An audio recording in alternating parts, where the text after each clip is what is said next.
All right, all right. We've got frames going on, folks. What's up, everybody? How you doing? Welcome. Welcome. It's still me in this unfinished ass looking room. That's right. We're bare bones still. But it feels good to be back. I love this stream schedule, man. I love streaming in the morning. It's so much better. I got more energy. I got more things to do. I can like actually see news as it's happening as opposed to 12 hours later, whatever. It's a good time. How y'all doing though? How's your week going? Good speed. How you doing? I saw you patiently waiting in there. Thank you. I was getting my tea, doing some tea time in the meantime. Yeah, we're stateside, Skippy. Where you been at, man? You've been you've been missing that, huh? Thank you. We came back over to the States like last week, beginning of this week, basically last week. How's Guatemala treating you, dude? What's up, everybody? Panji, Toes Gang, good to see you, man. No spoilers you have to skip today. Vastan, how you doing? 07s, buddy. We've got frame issues. Look at this. I don't know. This might be a shader thing. Is this looking terrible? Currently, the current moment. I don't know. PTU was running like this for me the first time I got into it as well in wave 1. So this might be just a loading thing, but I might need to go and delete that folder again. Yeah, is it the shader stuff? What's up, Skippy? Yeah, we're staying here until CitizenCon. We're actually going to be here until February. So we've got plenty of time. Back over here. Settled in properly? Not quite. Almost. I would say probably tomorrow or the next day we'll be settled in for good. And obviously we've got some work to do in the back here with the background of the stream and everything. But like, we're back to our routine. We're doing our morning walks. We're getting dinner with the fam. Things are getting back to it. But like, the whole 10-hour time change definitely leads to a lot of jet lag. So it's a hit or miss. It's stop and go, on and off, all the different things. Ketchup and mayo, fish and bird, just naming like opposites and things now. Jeez. To be honest, the server FPS that I'm in the server I'm in is at 15, which is fantastic. Yeah, I'm on the West Coast. 'Tis morning. Don't understand how anyone gets anything done in this country. It's way too chill, relaxed, and beautiful. Well, when all you know is this beautiful surrounding. Won't be the same without a call to prayer. I am sorry that I had to strip that significant feature away from this stream. Alright, come on. Am I going to need to delete a folder here? Is that what they're getting at for me? Because this game is not running any better over time. We are currently getting about 5 frames per second. What's up with that? CPU's running okay. GPU's running okay.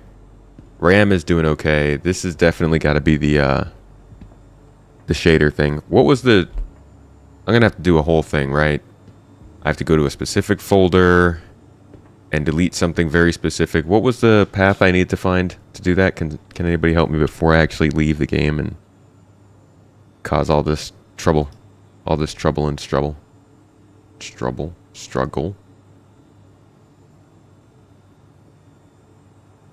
Not being able to use the "there he is" soundbite. You can still use it, just not gonna really do much for the stream. Everybody's gonna be a little bit confused.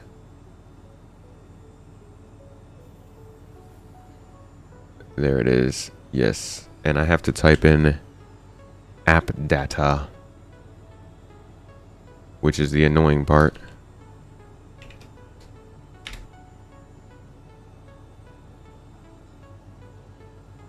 But it will just compile them again. I mean, isn't my problem that I need them to recompile?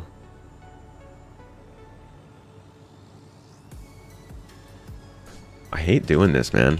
Like, it's a very, very annoying thing to have to do. Let's see, app data, RSI launcher. No.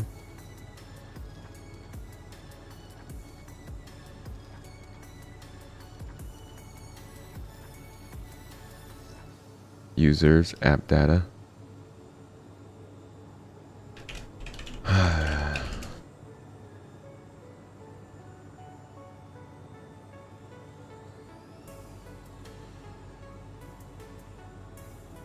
Oh, wait. Looks like my frame rate's better. Looks like we're at about 20 frames now. That's something. Why am I leaning? Is my player leaning? What is going on? Why is my guy doing this? Sir.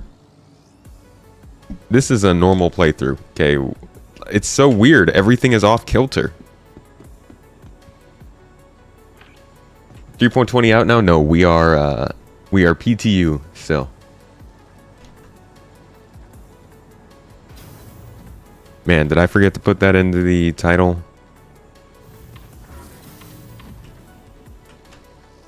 Let me throw that in the YouTube title real quick. Oh no, it does say PTU on the title.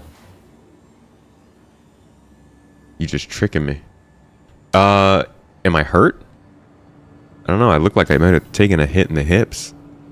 A little hip shot. Got me leaning. We leaning as we walk through Lorville. Alright, so I wanted to load in Lorville because I really want to see how this performs.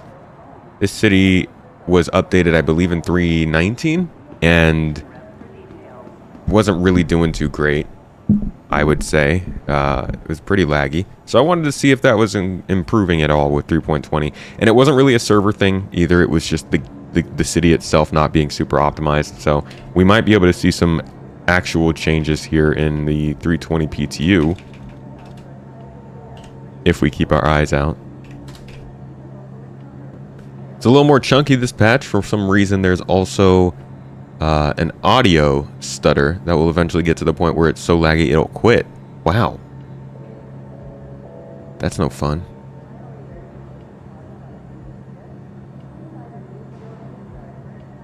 Must be very windy in the Habs today. That's probably all it was. My dude was just leaning with the wind. Let's see, how's he doing now? Yeah, he's still leaning a little bit. Honestly, it looks like he might have just hurt a quad. He did not have proper form on his split squats, and he's paying for it now. Alright, so honestly, performance is doing okay now. Let's hop in a ship, though, and fly around the city and see what it's like to actually fly around. And then I want to go and grab a vehicle, load it in the ship, and let's check out how ground vehicles are running these days. That's right, today we're basically just testing out some 3.20 stuff, seeing how the open PTU is performing with a higher level of population, and chatting. I just want to kick back and chill with you guys and chat. It's the first time I've been able to have a full stream since we've been over here, and it's not been super smooth the last few weeks as it is, so a chance for us to all relax a little bit. And if you guys want, you can hop into the PTU with me. Preferably, GII folks would love to have you in here. I can hop into the Discord if you're around. Don't know what PTU is. Ah, yes, the PTU is the testing version of the game, which usually running before the game actually releases to live.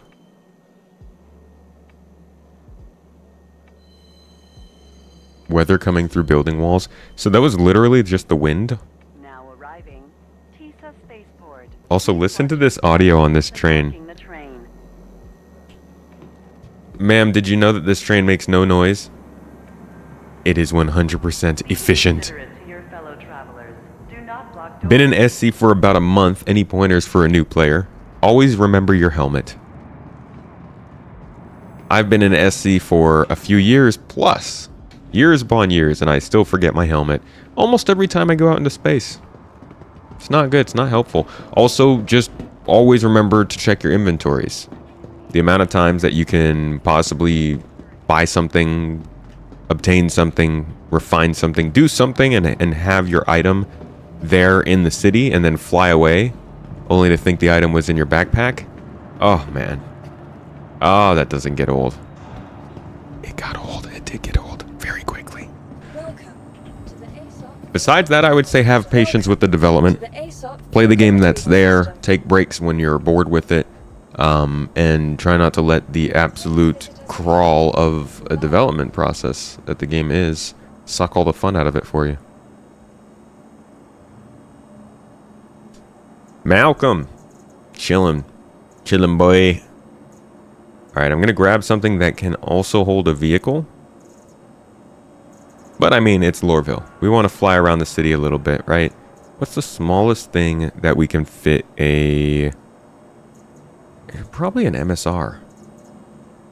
Man, I can't wait to have a Spirit. Let's go with the MSR. In space, no one can hear a train scream. In space, no one can hear you get left behind by the train. Only for the train to then stop and glitch into the rails. Nobody wins. Vehicle has been delivered to the following location. There's literally so many games out that it's easy to just come back later to SC. Yeah, 2023 is such an amazing year for game releases. We have a year like this every once in a while.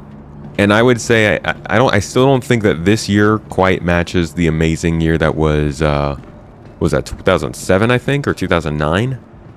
But it's up there. There's a lot of other options besides Star Citizen to play here, and a lot of people not only play this game, but also talk about this game like if you are into it, it has to be the only thing that you're into. And it's like, you can take weeks to month-long breaks with this game and do other things and not even worry about what's going on here. You don't have to be plugged in all the time. It's fine. That's why we've got other channels, voice channels, different games in our Discord community where people can, like, you know, relax and do other things.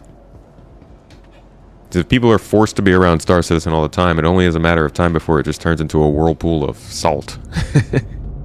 Because this game is a manufacturer. Remember, SC is an alpha. Don't let it stress you out. It's a game. Indeed.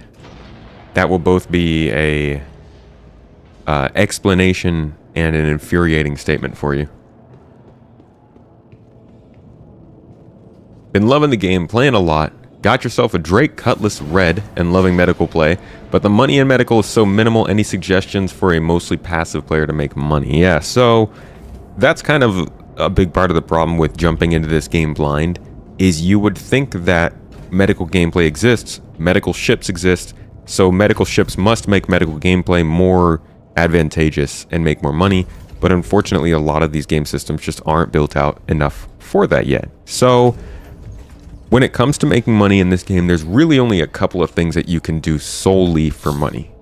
That would be bounty hunting, FPS combat, and mining.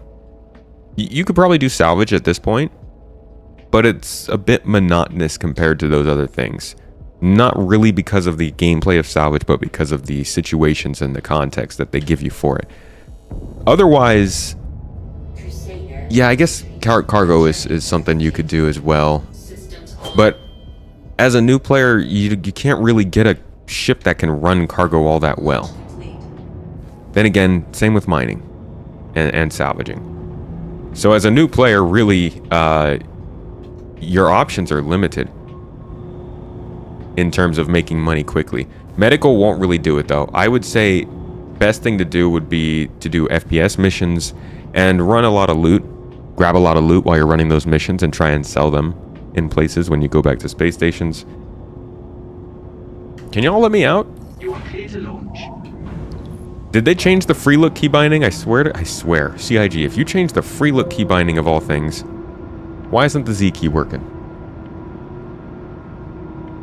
Selling drugs. I guess that is an option. Love the Cutlass Red when it was on Free Fly. Cutlass Red is, man, medical gameplay, they've got a lot of work to do on that to make it truly worth having dedicated ships, you know? Azon! What's up, AK? How's it going, dude? A lot of bindings have changed. It's a lot more interesting. So that's how they complicate the game. Please visit again. See, I just want my free look to work. That's how you get those cinematic shots. All right, now let's fly the city and see what kind of frames we get. This is going to be the real tell of whether or not the game has improved here in the Lorville area. Watch our frames up there in the right-hand corner. Looks like we're doing about 14 to 15 right now. Not great. Say that much, that's not great. But we're also playing at 2K. Graphics are all the way up. We got planetary clouds at their top level. And to be honest, just to see what happens, let me turn this down to 1080p and see how that does my frames. See what happens when we do that.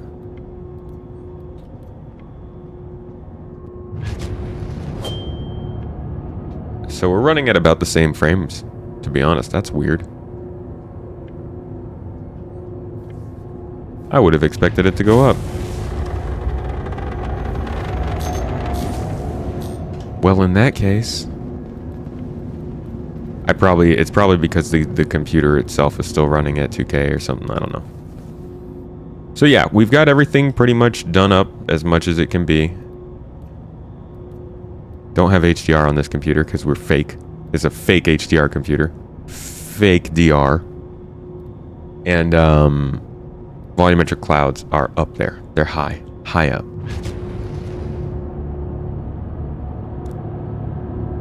Wait until it's done compiling if you want to know the real FPS. I mean, how do we know?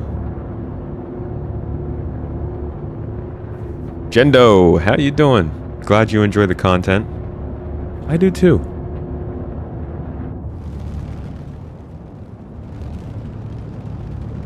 Man, this place looks so much better. It looks so much more city-like now. With actually having some, like, districts between the different cities.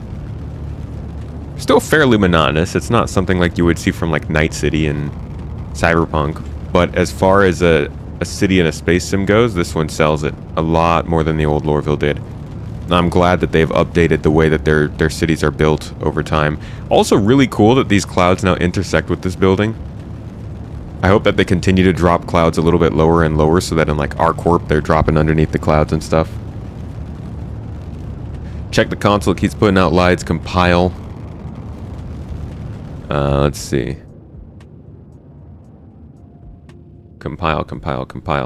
Okay, yeah, I'm seeing compile stuff. Does look like we are now up around 30 frames per second. So we have improved.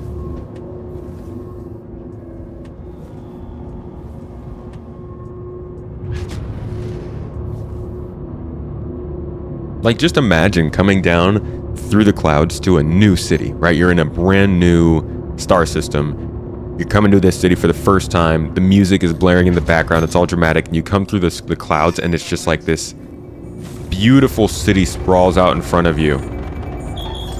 And complete freedom. It's like a movie. I love that. Can't wait.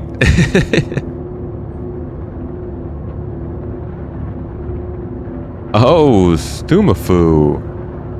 My dude. It's been a little while. How have you been? Warning and entity spawn batch. I'm not seeing any compile stuff. Just a whole bunch of warnings now. Awaiting 3.20 and beyond. My friend, still waiting a little while. How's it been though? Been grinding Starfield. Dude, Starfield has been... I'm going to be playing that today. I haven't played it all week. I've got a lot of work and time to make up on that for the review I want to do in October. It's been fun, though.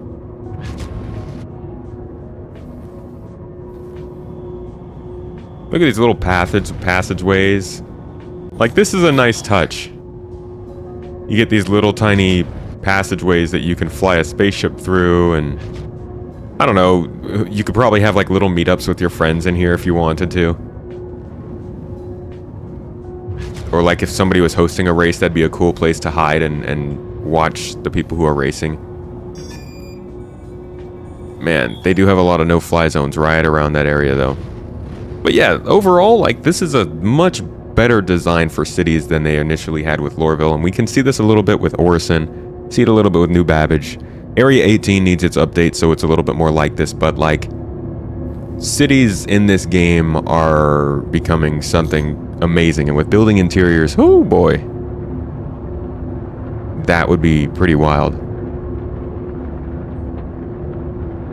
How do you go back to Starfield? You understand I don't nearly have this level of freedom that Star Citizen offers. Well, I mean, there are different types of games. Like, I have room in my stomach for a little bit of Tetris and a little bit of Candy Crush. They're both puzzle games. Different types of puzzles, though. I'm playing Star Citizen not for the missions and the NPC interactions and the skill systems that I want to upgrade. I'm playing it for the immersion, for the ships, for the seamlessness, for the overall vibe of living in space. So, one or the other.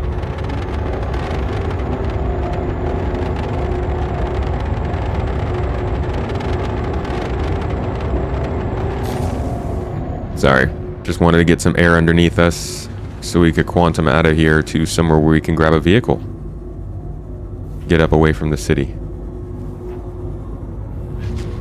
Oh, those are not good frames. You refunded Starfield thinking it was going to be as polished as it is now. You regret it and don't have the money to buy it back at the moment.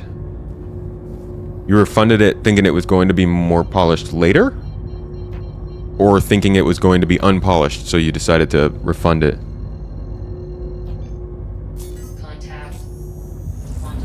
Could I R-display info 0? I think that's to remove the QR code. I think that's in the menu that you do that. If I'm not mistaken.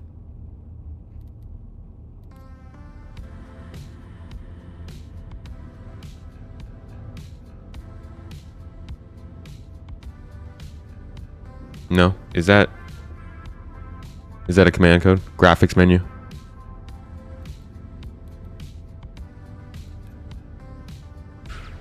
Yeah. But we are keeping up a display info codes to watch our frame rates. You wish Star Citizen had more world building and lore to engage with? Oh, for sure. That would be so great. There is a ton of really good lore in the game. It's just all in, it's not actually in the game, right? You have to go online and read it. I actually did some lore narrations for supporters for a while. There's some really good stories out there for Star Citizen stuff. Some of them take place in Stanton. Like, some of them give you background of the places that we're playing in. They just need to get data pads and recordings and stuff into the game that reflects that stuff. Seriously. You're an 80s child, so you remember having the handheld? Oh, the Game Boy?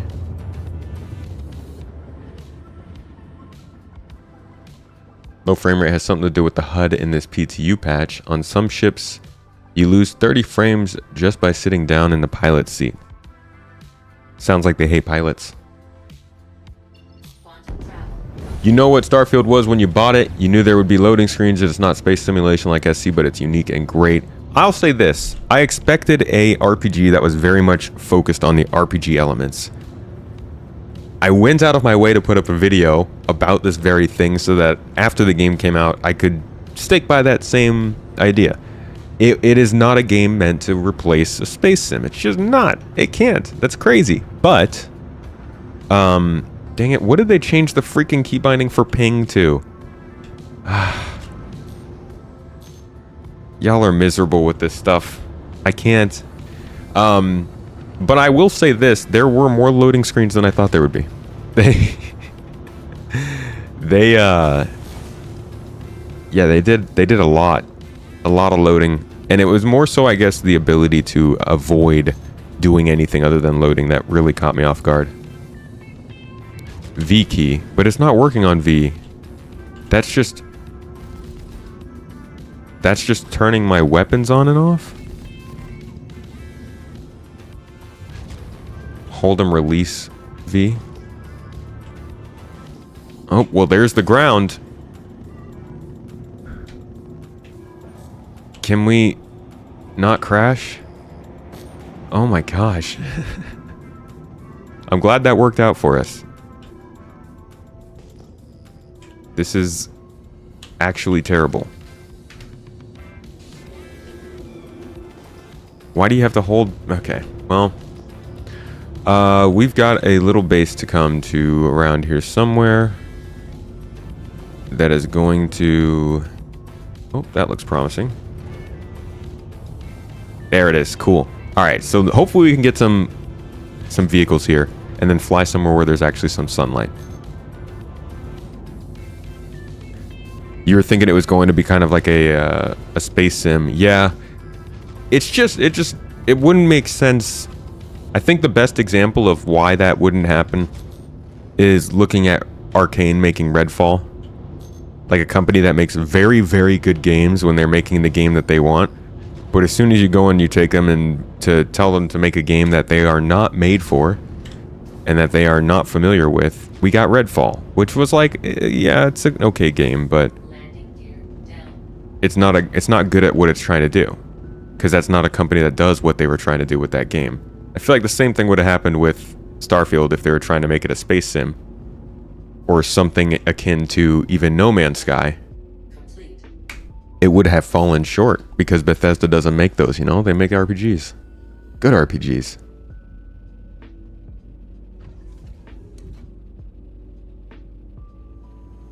The altimeter is useful in these trying times. What are you talking about? Reading? Are you crazy? You guys are wild if you think playing this game and reading go hand in hand. We don't do that here. No! We operate by feelings, and then we rage when it doesn't work out how we want it to. We f***ing rage! Yes! The true Star Citizen way. They moved Moby to Tab. Right. I thought I saw that. What? Why is Moby on Tab? What is this, CIG? Huh? This is not what I paid for. Okay, I'm a backer. You will respect my wishes and consult me before changing key bindings. Because that's not where my money is supposed to go. How do I get a vehicle here? I should probably keep the ramp down, actually. So we can just drive in. Holy crap, this chair is so uncomfortable. This is probably one of the worst chairs I've ever sat in. I just like push that out. I also really need to raise my TV or my desk here. Tea. I just need tea. Who studies these days? Seriously, what is school? Somebody walked up to me the other day and was like, "Hey, did you know school is starting in a couple weeks?" And I'm like, "Ah! What are you talking about?" School. Oh, it's the back part that sucks. It's like folding me, basically. Sure.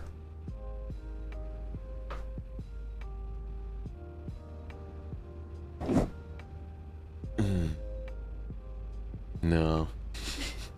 Not really. I'm gonna try and figure something out off camera. Tab would have been more in line with other games. You think that was the reasoning behind it? I don't like reasoning. Yeah, that'd just be my tagline.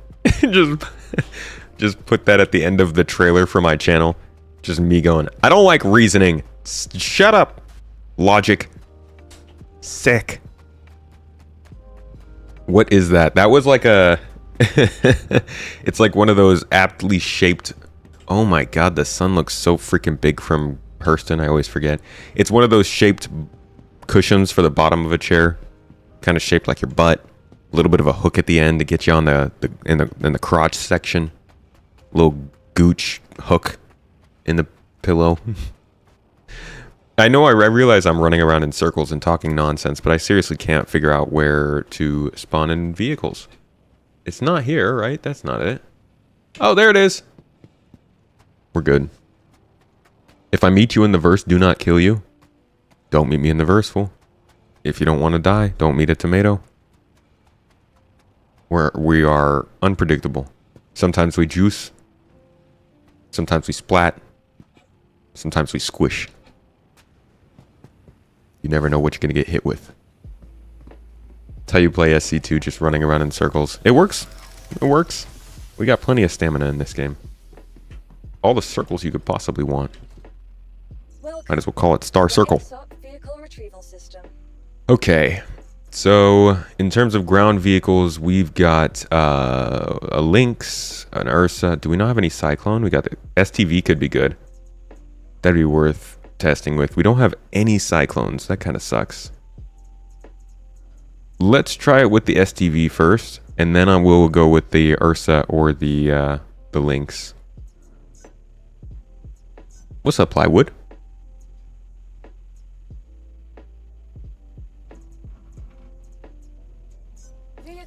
Do I have a HOTAS setup? Not here, no. I have an X56 back in Turkey. But even that isn't really set up to run with the game right now because, as you can see, key bindings just change.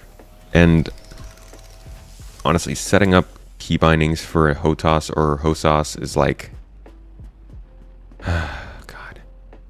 It's like a week-long project for me.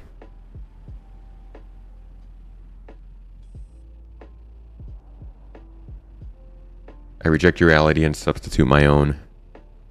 Exactly. Systems activating. All right. Whoa! Now there is some ground physics. Let me tell you.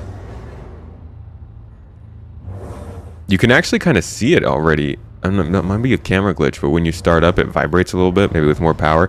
It certainly feels like the vehicle has more weight behind it, even though this is a small vehicle.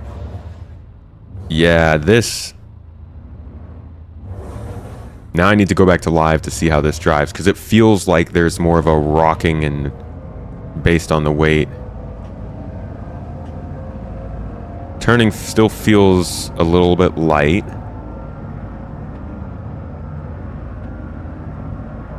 But the speed feels realistic, for sure. This feels like the car is driving how I would expect it to. As opposed to, a lot of times these vehicles in this game feel like they're very fast and light. This definitely feels like it's more of like a transportation cart. Oh! And it certainly needs flat ground to drive on.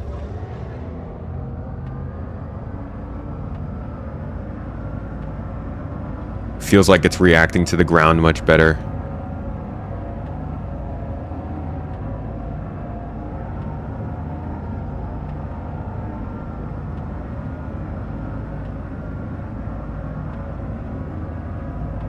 Yeah, I'm down for this. This is much good.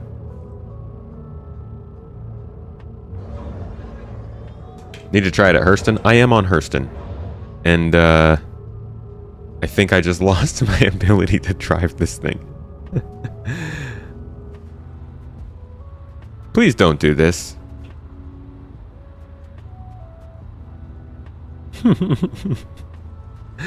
All right, we made it 700 meters and then flipped it. Let's just flip over real quick, flip upside down to get back into my upside down car. Nothing. I thought there was a... thought they were doing something to help us with this. Well, there you go, folks. That's your updated driving mechanics. Time to hike it on back so you can see the updated running mechanics.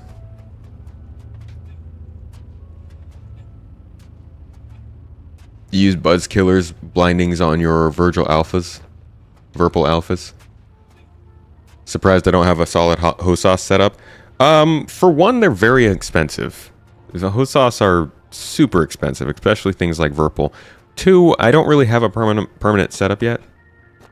It's a long story. But I am still very much on the move over the course of the year, so until we get settled in, then I'll get a HOSAS.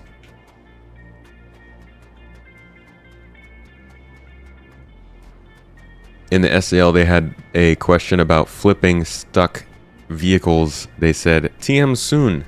Oh, is the TM coming before the soon now? Like a little preemptive TM? We got this one soon.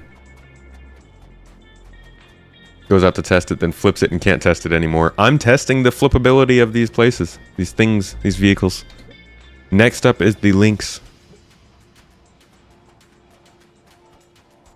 This is more like Starfield, more running. Oh man, the whole vehicle thing with Starfield is unfortunate.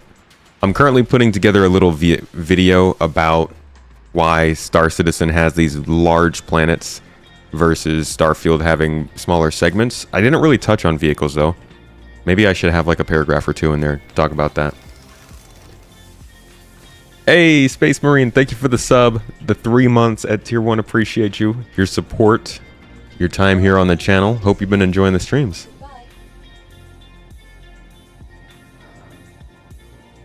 What's the over-under on me flipping the Lynx? Over is 6 wheels, under is bad gravity. Let's see which one wins out. Let's get him a host sauce. I think by this time, a couple years from now, I'm hoping this time next year, we will be more settled into a single place and be able to do something like that. But to be honest, our ability to settle down is very heavily related to Star Citizen's ability to be a game and attract a decent amount of numbers of people. And every year, we've kind of been on that same schedule as Star Citizen and been like, yeah, next year things are looking like they'll be a lot better and financially we'll be good and then blah, blah, blah, blah, blah, blah. And then next year comes around and it's like, well, Star Citizen's still struggling. So that's a big nope. So I do think next year is looking good for us. And my host sauce time will come shortly. But it really kind of depends on whether or not Star Citizen comes out and actually does what it's supposed to, and people are more interested in it again. This year interest really subsided. Hey! Starfield doesn't have ships or planets, it has pods and pods. Planet-shaped pods, though. Oh, we'll always keep up the great videos. We love the great videos. It's like the best part about this.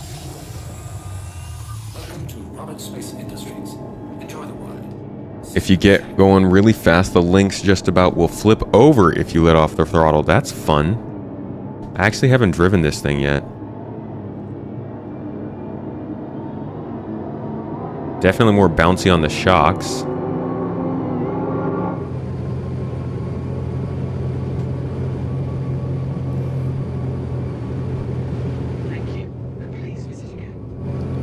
Yeah, I definitely feel more connected to the ground while I'm driving now.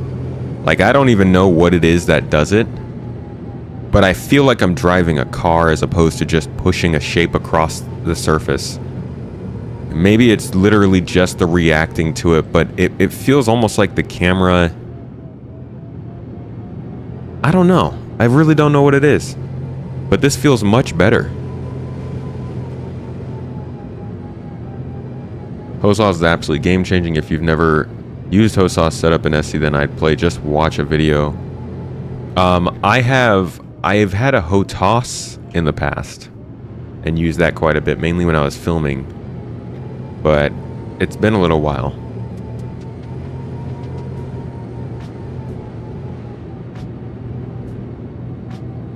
Oh my god, this thing like rocks back and forth. Look at this. Look at how much this thing rocks on the shocks. Just from stopping and moving. How's it going? Saw a massive city camp like thing in point 20 on Reddit. Is it legit like the outpost where you could do NPC bounties but 10 times bigger? I don't know, maybe. It's possible that they're sneaking the derelict outposts in here into 3.20.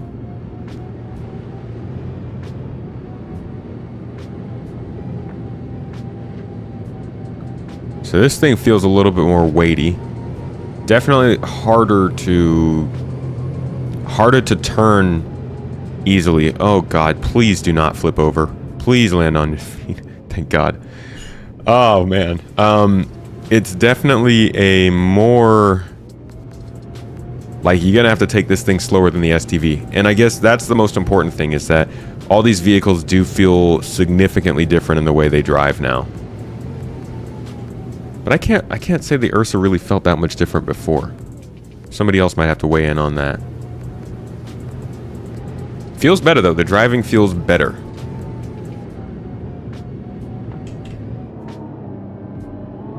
See how it is from outside. Who pays for the vehicle if you flip it? Whoever's tractor beam you're using. It's not better. It's just glued to the ground. Still no weight simulation. Well, I mean, if it's not better, that would mean it's worse.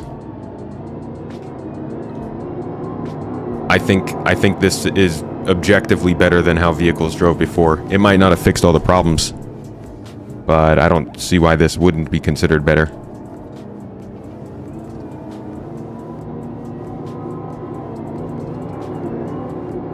Climbing a hill with vehicles is completely different as well. You just stop at some point and you can't make it to the top.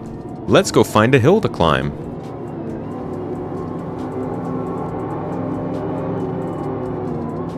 Your friend is excited for 320 because he really wants to pirate a Hull C. Oh my god. Said there probably won't be so many because of the high price tag and no in-game purchase. What do you think? Oh, there will be plenty of Hull Cs around. Plenty of people have bought them and they want, you know, there are almost 10 years worth of people who have bought the Hull C now at different sales who want to see it in game. So they'll be out flying them around for sure. And I think there will be a lot of opportunity to try and pirate them. But oh boy, that's going to be rough. It's going to be tough to do so.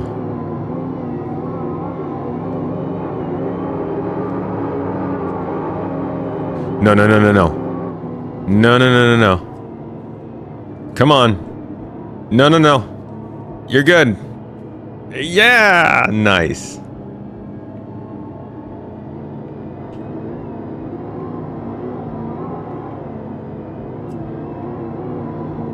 Still get thrown quite a bit. Also, doesn't this look kind of like one of those Pyro planets? Pyro 4 or 5? With the red sands?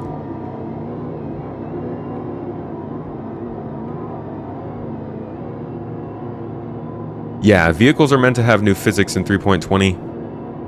I don't know exactly what that fully entails. Somebody is saying that there's no weight simulation on it. It does feel better to me. The vehicles feel more distinct and more connected to the ground. From what changes that comes from, I don't know though.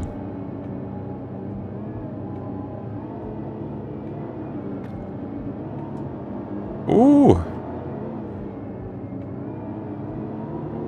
I do much more like the idea of getting in a vehicle like this and taking it to explore areas. I feel like I'm in the Mako right now in Mass Effect 1.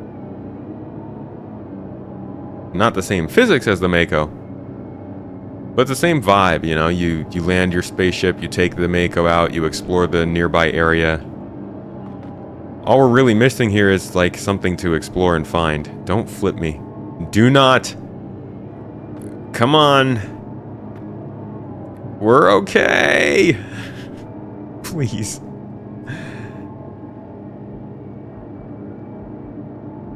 No! How did I get stuck upside down on the side of a hill? Oh, yes. Yes. Yes. Perfection. No. No! Stop! Please. God dang it. I am at the whims of Hurston's gravity right now. We are cartwheeling. This is improved physics in 3.20. Playable now.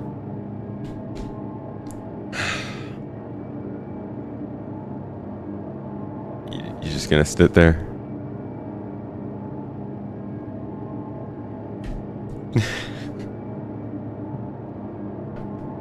Yes, there we go. You're okay. Come on. Back on with it. Oh, whoa, that was aggressive. All right, we don't need all this, though. Just calm down. Just simplify. There it is. And you see, folks, that, my friends, is the RSI Luxurious Vehicle Compensation Package. Find yourself in a spot that you can't survive, and the Lynx will conveniently throw itself off a mountain and find a way back to your ship. Look at that. We're almost back. All it takes is a little bit of tumbling and your true faith in RSI and the Star Citizen physics system, which I don't have. I'm glad that worked out though. Thank you for the super chat. That's what really made it all happen. That's what makes it come together. YouTube support. Sheesh. Throttle up when flipped over. I always throttle up, baby. Okay. Now that we have successfully escaped death like 3 or 4 times, let's try and make our way back to the ship and find some more exciting gravity to test out these vehicles with. In fact, we'll grab an STV as well. We'll go with both the Lynx and the STV. We'll hit up some Magda gravity and see how things are driving over there. It needs stiffer suspension. Boy, you trying to have a luxury trip, all right? I don't want you to hear or feel any bumps when you're riding around in this old Bessie. Gotta have the loosest suspension. To be honest, it kind of makes sense, right? This is the sort of thing that should be going pretty slow. Like, you shouldn't be taking this at full speed across an area like this. This is something that you're drinking champagne in the back of, right? Super loose suspension, very smooth ride, and a turret on top, of course, because, you know, nothing says luxury like a double-size 1 turret at your disposal.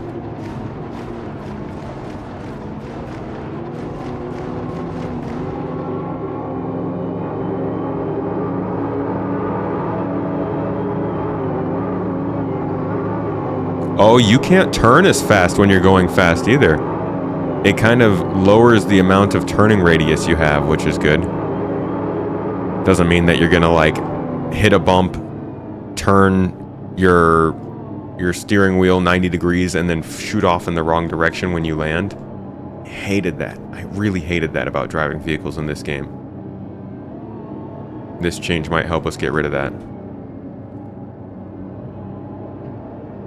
Thruster boosts would be great, especially for something like this. Give us that real Mako experience. Let's back it up. Back it up. Back it up. Back it up. Back it up. Nice. It pleases me that the Ursa and Lynx fit in the MSR. That is functionality. Late to the game chasing fugitives. Have they allowed for speed control? No speed control. That's not what I have, which is kind of a bummer because speed control would be great in these larger vehicles. All right, let's claim that STV and get it back.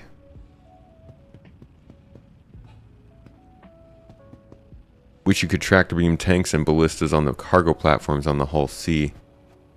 Looks like you will be able to soon, with the way they're changing up the way cargo works. Anything physicalized will stick to a physics grid or a gravity grid, which is just freaking awesome news. Vehicle retrieval system. Your insurance claim. Your vehicle has been moved to our storage. Please. Okay. I've got a helmet. That's the most important thing. Y'all know how me and my helmet days go.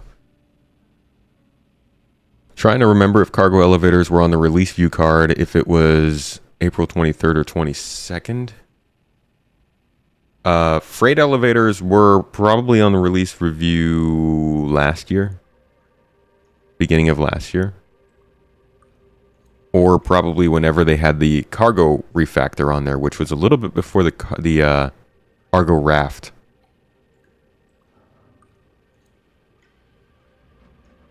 That would have been 22 though. They did not have them on there in 23. Yo, Cotton. You've been subbed for a year? Subbed for a year and modding for, what, 5 months now? 6 months? Vehicle retrieval system. Appreciate you being here, dude. How you been? How's your week going? Has been delivered to the following location. So seems odd it's a design item rather than man-made.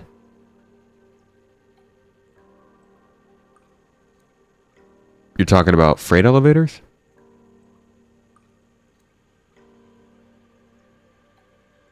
Please visit us.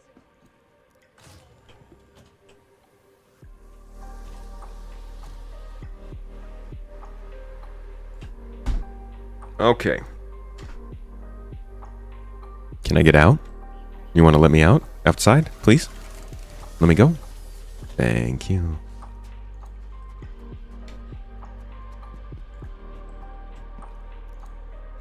Oh, release view card, but something that was still really far from being ready. They've got a lot of those. I mean, derelict space stations were a release view card back in like 2019, 2018. They probably had it prepared or had a system in place that they wanted to do with the cargo refactor. And then they put it, they basically scrapped it or completely changed it up. That's why we didn't get the cargo refactor when we got the raft. It took another 2 years after that for us to get it.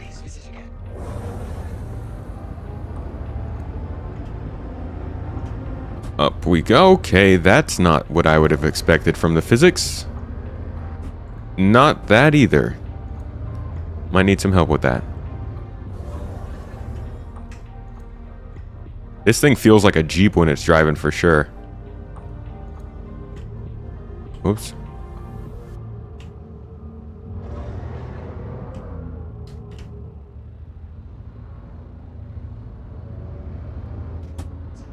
Okay. Yeah, sure. Right. Totally. That made so much sense. I am glad we spent that time getting this thing out for some transport. I guess that's how the STV drives, folks. That's the Steve for you. The best I can do. Screw you! Barely even tried. Put the ramp under it. Y'all are... you... Alright. If we blow up, it's on you. The platform's like 2 feet high. That's not my problem, okay? That's a CIG dev thing. Do we got any CIG devs in chat? Anybody particularly who is focused on technical animation in the MSR? Could use some help. Alright, let's see what we can do here.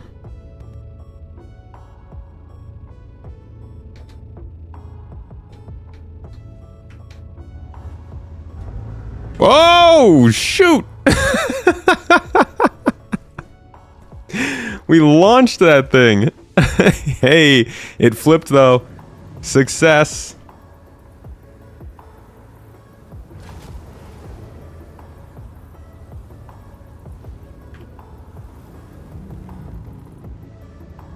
Get in.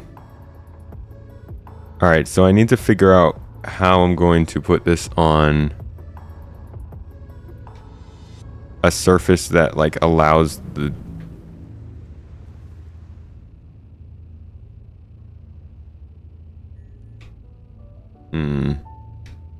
Oh, you know what we can do? We'll do this. There we go. And a little bit forward. Yeah. That should work, right?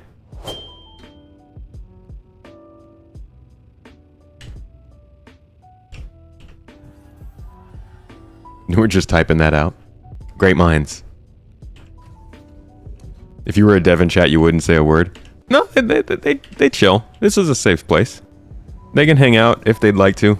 The devs in Star Citizen do like to go around different Twitch streamers.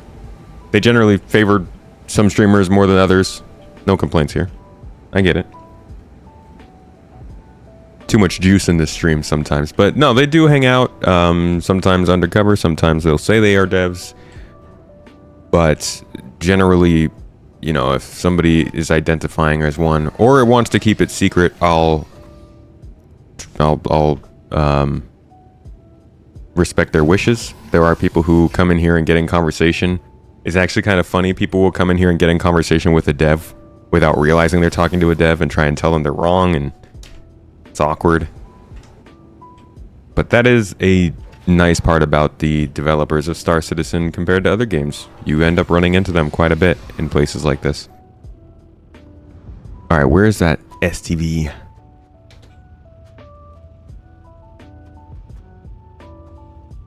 You gonna blow up the MSR? Never. MSRs don't blow up. They simply ignite. Will mining outposts have cargo elevators or only the stations? That's a good question. I don't know how they're gonna do the persistent hangars at outposts with all the storage that they need to have and whatnot. It is part of the plan for freight. How they go about it, though, I'm not quite sure.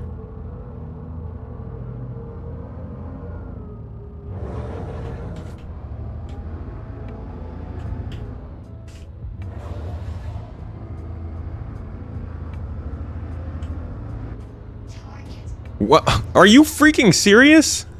God. Why do these wheels act like cinder blocks when you're in the air?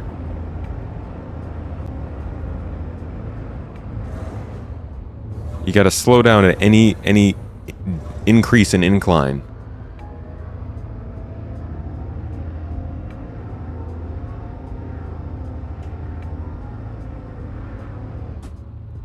Oh my god. Alright, this system definitely needs some work.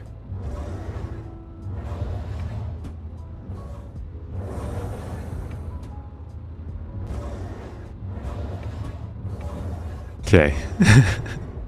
What a ridiculous problem that was to land on the ramp and then bounce off of it.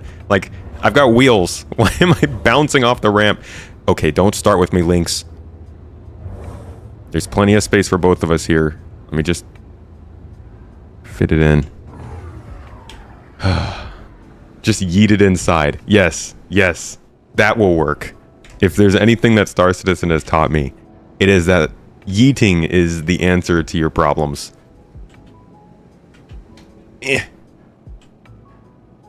Do not run into that thing. Okay, good. Alright, we're loaded up. we can finally do the things. Let's go. God. It's as if there was no concern for approach angle when these vehicles were concepted. They just wanted to throw in a couple extra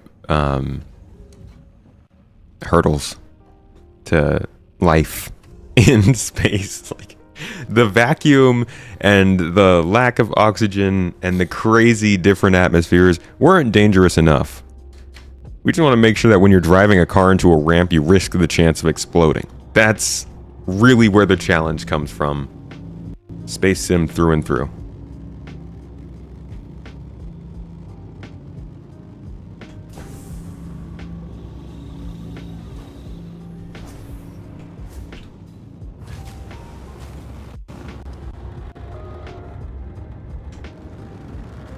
Okay, on to Magda we go. Repair the MSR? Bruh, my MSR is squeaky clean. Ain't no repairs needed. Your boys out here, you might as well call it the clean SR. MS clean.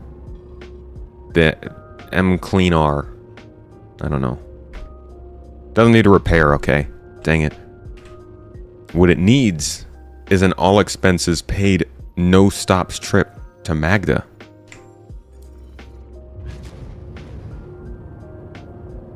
Yeah, we're in 3.20 PTU right now. Why are the ramps like glass jaws? Drop a couple boxes on them and boom. I don't know, they're also like speed bumps. Did I go running today? Okay, I did. And I actually don't really go running all that often, at least I haven't in a while. So I'm real concerned as to why you know I went running. Or if that was just an insanely good guess.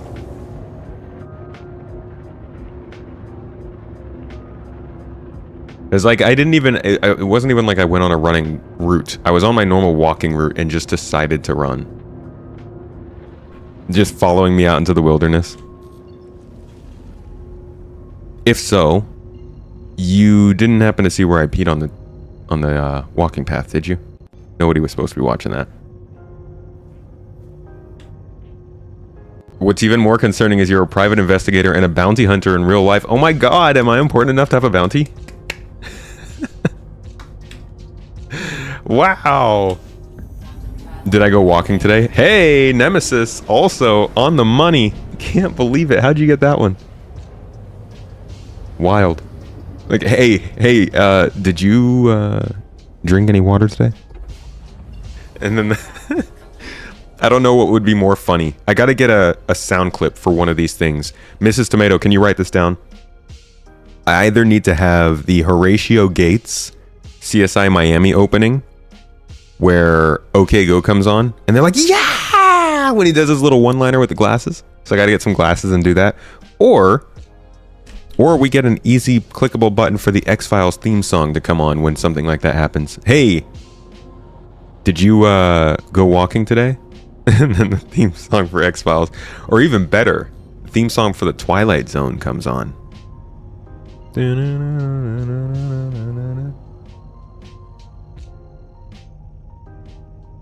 I did not pee in a bush. See, I know that you don't know. I didn't pee in a bush, alright? I peed down a snake hole. And the snakes came out. They said, what's up, bro? Corbin! Thank you for the sub, mate. 6 months now. 2023 is a Corbin kind of year. Appreciate you, buddy. Having a good week?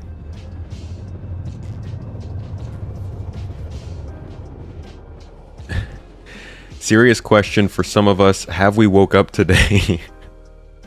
Is this all real? Alright, this took me a little bit further than I wanted to go. Magda is really not Magda without a sunset. So I'm gonna take us up again. Just finished working 4 14-hour days. You getting a good break to yourself now? 4 14-hour days is a stupid amount of work time.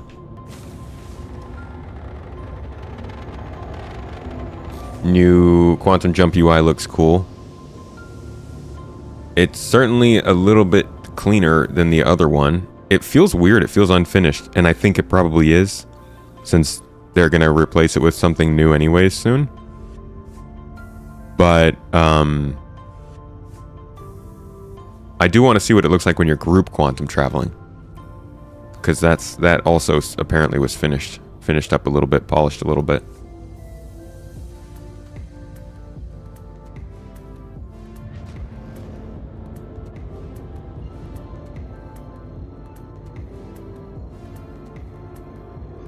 Do hope some people like your comment on the SC video about wanting cargo manifest to see what is being carried. Oh, a cargo manifest would be great.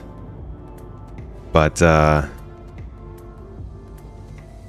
mean, that's something that we've wanted but not gotten for a long time. We really need them though. When Salty Mike was on a paid super chat to troll him, you wrote something like, I can't tell if Salty Mike is at a gym or a basement dweller, but I am certain Mr. Toes runs with his shirt off on the daily. Wait, I think yeah, I remember you saying that. Runs with his shirt off on the daily. Never. I'm very much a shirt on kind of runner. You know why? Because when you're all done running and you're all sweaty, getting that breeze, getting that sweat chill, not about that. We actually have a treadmill in our basement back in Turkey because we just don't have access to gyms over there like we want.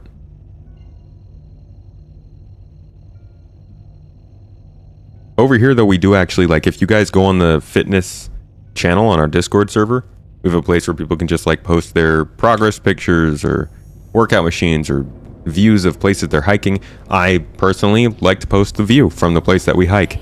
We do it every other morning. It goes up some hills nearby, and just all around a great time. Fresh air, really nice way to start the day. And I decided to run it a little bit today. But yeah, normally I'll just be walking that. And I encourage anybody out there, if you find that you have just like an extra half hour in the morning where you like maybe you're chilling on your phone or watching YouTube videos, or maybe you're chilling on this stream, hanging out, whatever it might be, highly suggest you get up and do a little walk in that like fresh, cool morning air while you're doing that. Grab some headphones and do that. So freaking relaxing. It gets your blood moving a little bit, not so much that you're tired, but enough that your body is like awake and ready to go. You get a little bit of time to yourself to do some thinking, and it's just, oh, the air is so nice, you know? Love some fresh air. I don't know, I'm kind of a fan of air, okay? Wish you had time to do hikes, but work has been killing you lately. Starfield released the other week and you still have not even had a chance to play it. I feel that, dude. Sometimes you just don't even have the time to get into that stuff. Tons of trails near you, including the Appalachian Trail. Well, that's a pretty big trail to be situated near. As a professional stalker, you don't stalk people unless you are paid. Just a fan of the channel. Really appreciate your positivity and thorough news. I don't care for negativity. You don't stalk negativity?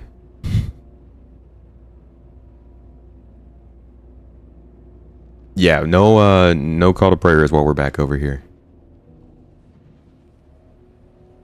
Alright, this is something that I actually really enjoyed doing before. You just set up your trajectory, set your speed. I might need to get a little bit lower so that we have gravity affecting us. You set your trajectory, set your speed, and then you can just like glide through the atmosphere on Magda. Don't stalk unless there is payout. Well, dude, you might be the lucky winner of a free game package for Star Citizen if you stalk us.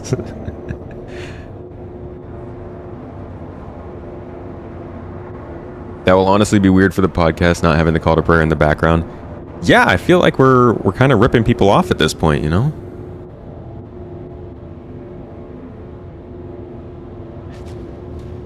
Views seem way down. Does this show fraud citizens failure? Oh, it does. You caught it.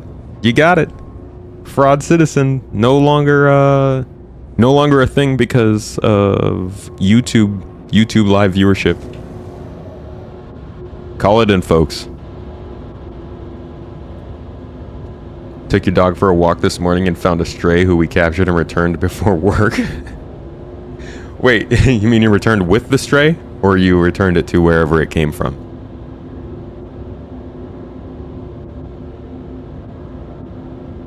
Can always just play it in the background. Mrs. Tomato can actually call in. And run in here with it on the phone.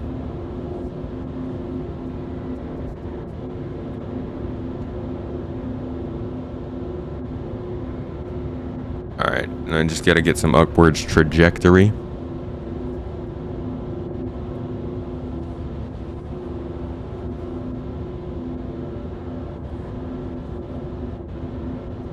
Views are down, Star Citizen must be dying. It's dead. It's dead, Jim. Wasn't that like the loading screen on YouTube when something wouldn't load? Quote from a movie. Alright, let's see if that works here.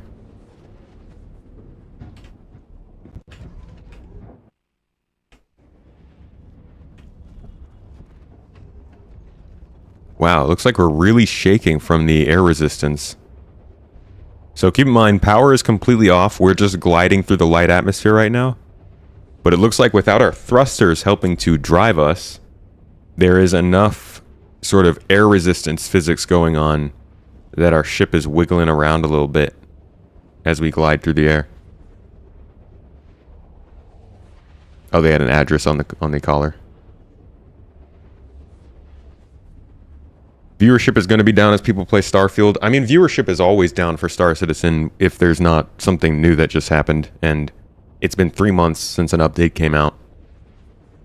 So, yeah, viewership on this game is going to be down in general this year, I think, until we see something like 4.0. It'll spike with activity, with CitizenCon, with 3.20, with 3.21 coming out, but overall, viewership will definitely be lower until the next major change to the game, hopefully being 4.0.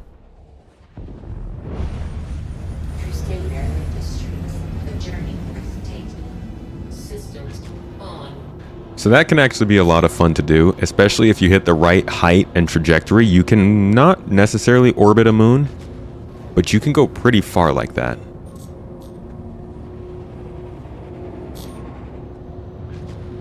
With that being said, though, let's find a little spot to set down here.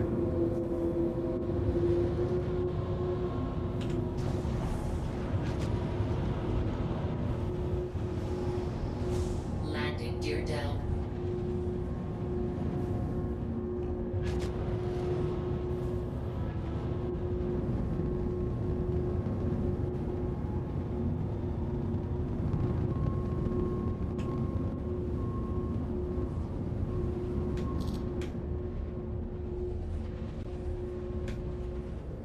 Landing. Engines. We good. Oh god, power. Imagine like you just have somebody on your ship with you, they troll you. Pull your power plant out while you're gliding. Gotta trust your engineer. You're really gonna have to trust your engineer on some of these bigger ships. So if ships can attach to the cargo grid on the whole series, does that devalue the role of carriers like the Liberator, Polaris, Idris, Kraken, etc.? Or the likely lack of R&R means not, but we don't know for sure if they will be able to attach to hull series. I think you're missing out on a lot of the facilities that an actual carrier would have. It certainly devalues a carrier, but I don't think it takes away the reason for a carrier.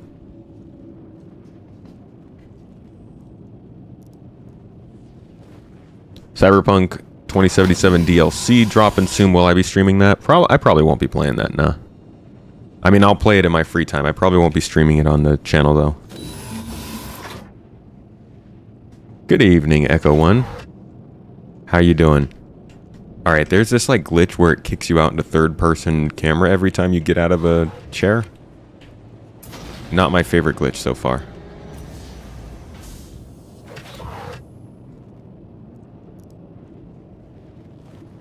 Can you pull the power plant on the MSR? Yeah, I don't know. It's not interactable, but I don't know if there's enough space to pull it out when it will be. All right. So now we've got Magda driving mechanics. Let's see how it goes.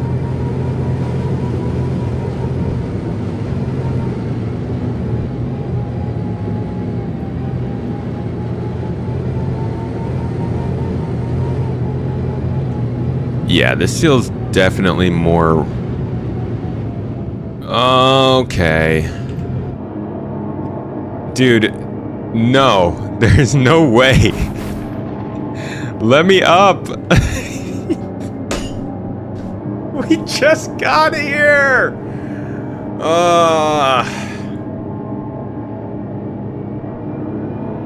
Hey!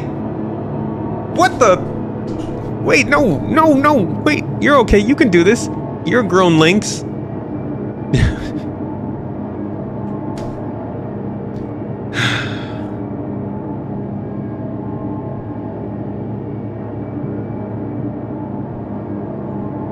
Just give it a couple of seconds. There we go. See, okay, it gets it. It gets that it needs to right itself. It's really bad at it. There we go. All right. Okay. Wow. Certainly looks really good. You have quite a few new issues in this patch, but also some juicy fixes like transitioning to EVA doesn't make your character do artistic maneuvers. Yes, your wrists will stay intact.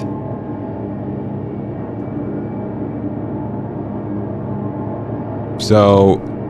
the vehicles are definitely driving better.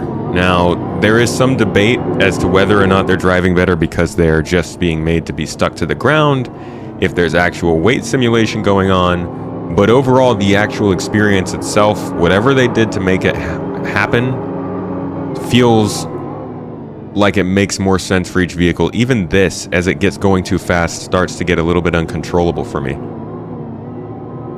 Like, this is the kind of vehicle I feel like would be going around this speed at any given time.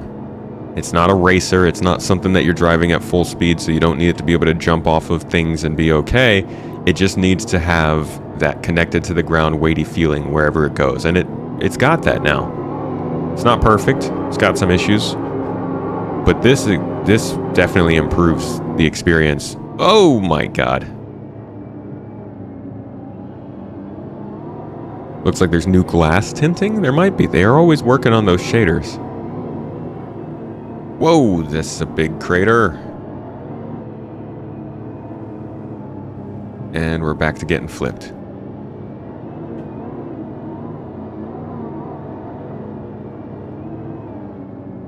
Oh, just really avoid these rocks. Yeah, the door is open on the side here.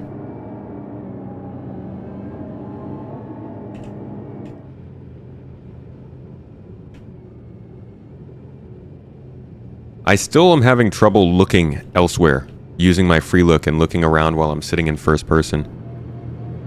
But let's give driving up one of these hills a go.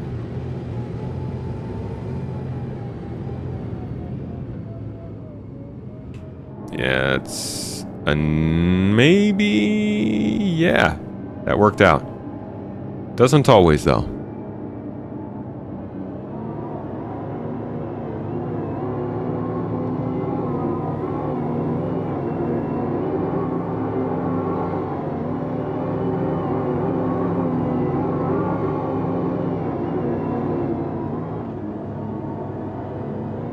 It still kind of bounces against stuff.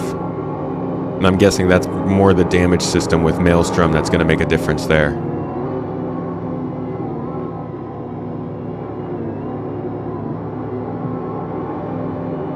What's up, Josh?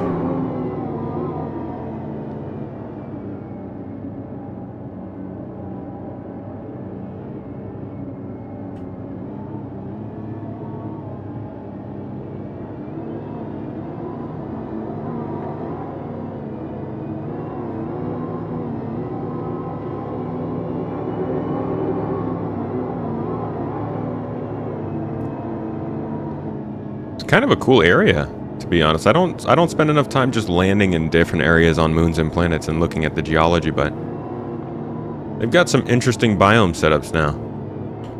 Really need to zoom this out.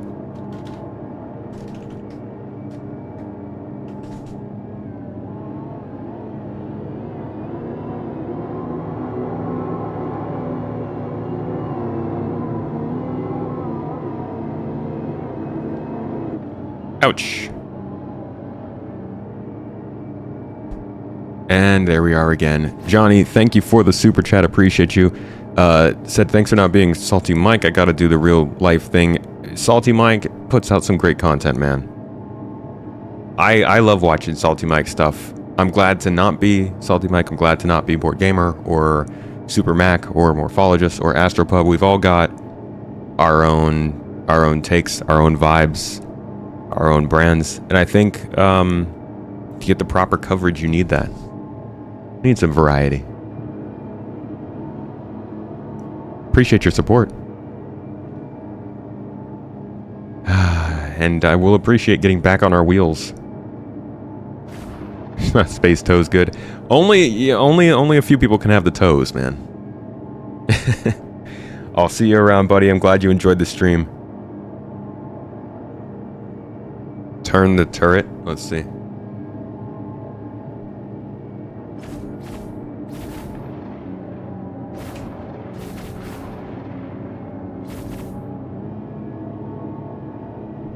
Little handstand there.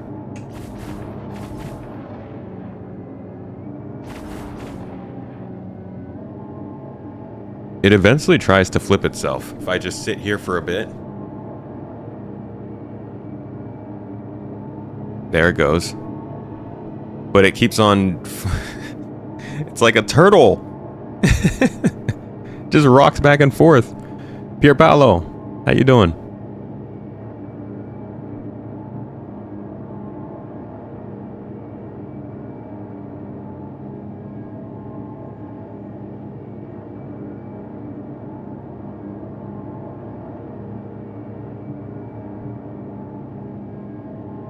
All this technology, all this power, all this distance that we've traveled and explored and conquered, and as soon as our vehicle freaking flips onto its back, we're screwed. All right, we're good. We're good. Please let me go. Oh my flippity f***ing Christ. Ah! There we go. There we don't go.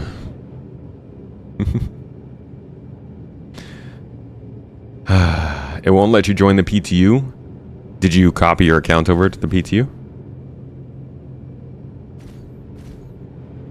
This is how they're going to give people with tractor beams a job. Yes!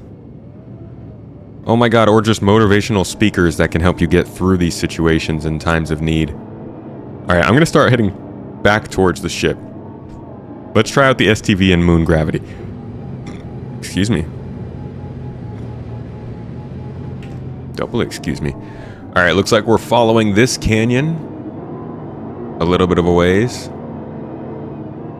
And that should take us back. So, dude. Adan, how you doing?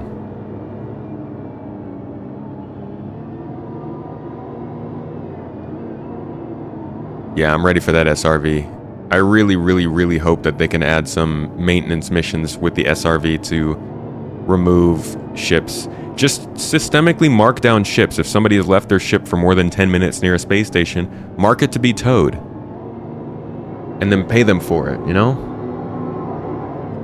Whoa! So, these ground vehicles cost as much as ships that can travel the stars at high fractions of the speed of light, and it doesn't have thrusters to flip itself back over? Nah, man. Thrusters are with the extra trim package. If you want better leather on the inside, different paint options, and the ability to reflip your vehicle over, you gotta pay. Gotta pay a little extra at the dealership. I think the vehicle's currently auto flip, but they probably will depend on tractor beams at some point.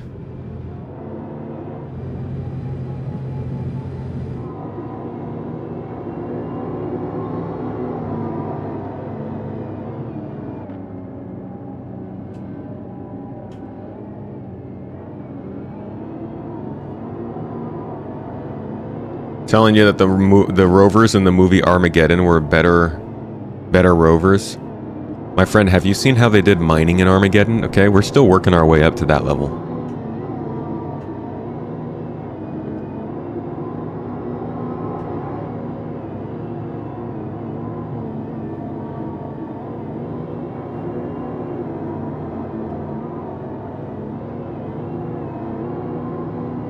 Can you use them now in the PTU? Can you use what? Tractor beams? No. Just the multi-tool tractor beam we already have.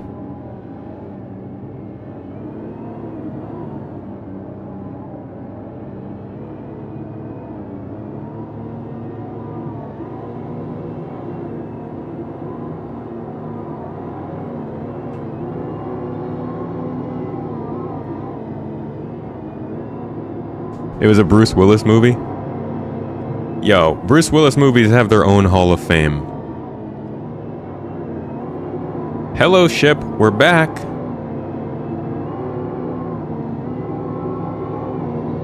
Super fun. Had a lot of fun. But now, we're gonna switch it up a little bit.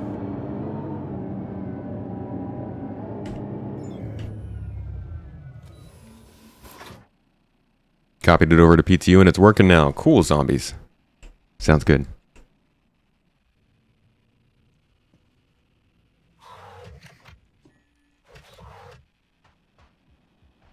God, and like with persistent entity streaming and a couple of folks, you can just come out here with a few ships and set up like a small outpost, right? Like, put a table down, put some weapons on it, set up a little firing range, and literally just have like a chill out outpost with some of your friends off in the middle of nowhere with no objective whatsoever. The freaking potential of just hanging out. The hangout potential of Star Citizen. That's what they need to market this thing off of. Hangout points. Alright? You might not be running missions. You might be crashing all the time. You might not be getting a full game. But your freaking hangout potential The amount of hanging out you can do in this game in different places, all right, with different combinations of spaceships, unmatched hangout potential. It actually, jokes aside, it is very cool in my opinion that you can just set up wherever you want with your friends across a multitude of planets and do whatever you want. I've never played a game like that. I know there's a lot of sandbox type MMOs out there, but I've never played one like that. The fact that I get to do it first in a space-based one is very cool. Yeah, bring a couple nomads and some beer kegs. You got a good celebration on your hands. If physicalized damage is going to be a thing, does that mean pirates are going to be able to shear the cargo off by targeting the spine? Yes. That is the idea. You have a huge benefit of being able to transport cargo quickly and easily on the outside of your ship, but you also have less defenses. Maybe they can get land claims working first. Oh, now you're asking too much, Talgrin. That sounds like a finished feature set. Just look at the way this thing is kind of driving across the ground, right? The way it's bouncing almost looks like a canned animation. It almost looks like it's just doing that to show that it's driving, you know, like a really cheap Flash game might have. But I'm pretty sure it's just much better reading the elevation changes of the ground and actually bouncing off of the ground. And there's some desync problems with it, as there always are in Star Citizen, but it's looking a lot better in my opinion. It looks like it's actually driving across the terrain, as opposed to just sort of skimming and bouncing off of it. And from the first-person view, I think you're getting the sort of same experience here. It definitely looks like you're connected more to the ground than you were. And this is on a moon's gravity, too. This isn't high gravity. It's not particularly low gravity. I think it's like yeah, it's like... That's atmospheres, sorry. Yeah, so pressure-wise, we're dealing with 0.3 atmospheres, which is pretty low compared to the 1 that you would get. And it's not floating around. Probably we need to see what this looks like on Daymar. So most of our experience with driving vehicles is Daymar Rally footage from all that. Can you eject your cargo from a ship?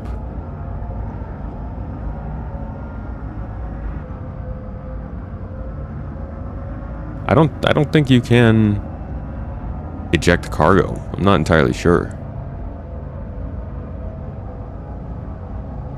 You used to be able to jettison cargo when it came to mining ships.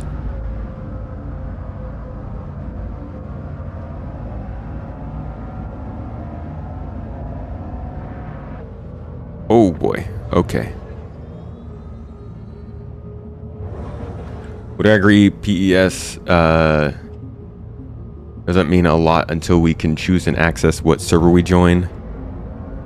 PES has always been something that won't show its true potential until we can actually choose how we experience it. I do think it means a lot. It still does a lot for the game and allows them to move forward with a lot of gameplay, but for the player experience, it's not going to do a ton until we can choose the server, yeah. Still no sense of mass. Hitting a small bush should act different than hitting a large rock. That is something I will need to check. Haven't found many small bushes here yet. Let's see.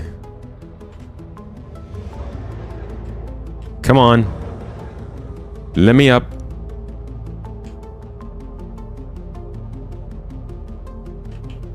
Please let me go.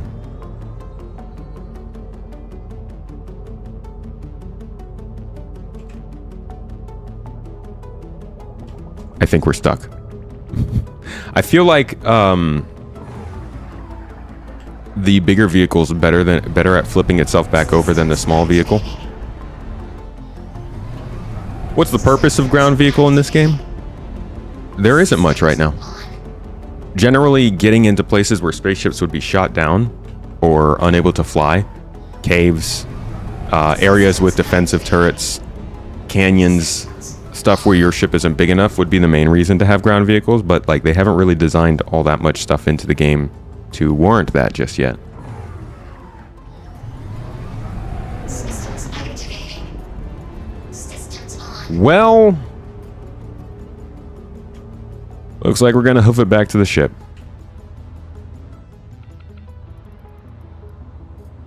Did I just like fall out of the... Can you be normal? Alright, STV is not a flipping friendly vehicle. Username said, how's your day going? Sorry I haven't been around. I'm stretched way too thin to play anything really. Maybe 45 minutes a couple nights a week now. Oh man. Yo, I get that. It's sometimes it's that time of the year, that time of the month, that time of the decade.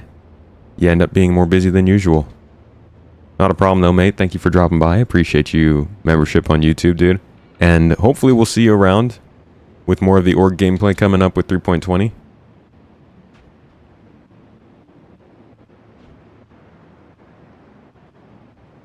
Any specific vehicle you wanted to know about?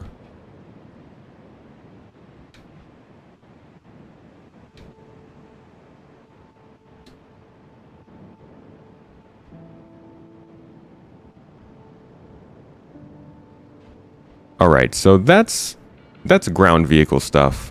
I actually want to see how the bunkers perform real quick. Whoa!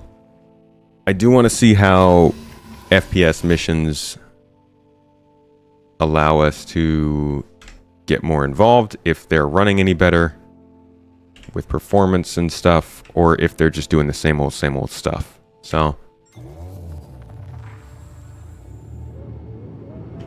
let's get this thing loaded up. Let's go get some supplies, and we'll make that happen.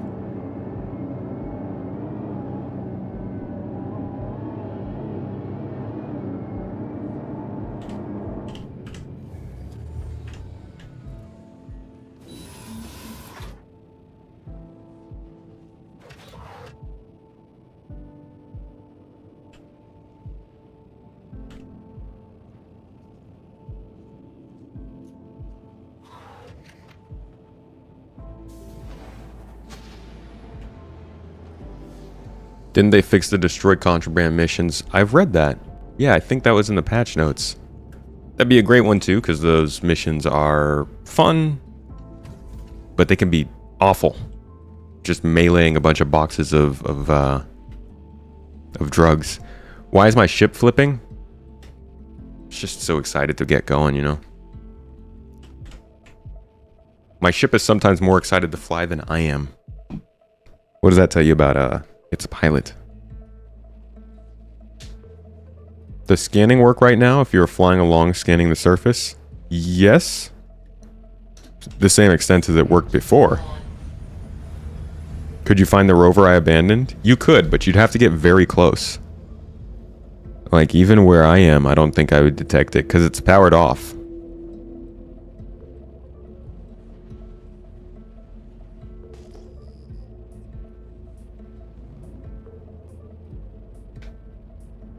So I'm not sure how to get into scanning mode now that they've changed the key bindings. But you'd technically be able to find this.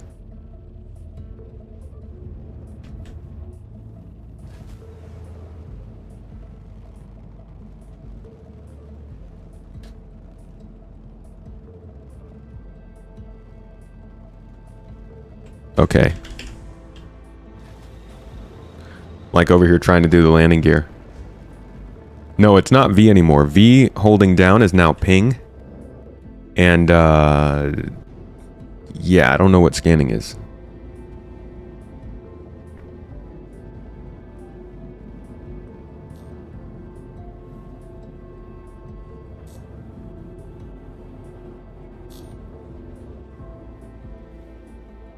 Alright. So what we're going to do now first is, well, let's figure out where the missions are spawning. Mercenary missions, halt illegal surveillance, security contractor evaluation on Hurston. Okay, so we got some Hurston stuff going on. Are they still not selling weapons at Hurston Space Station?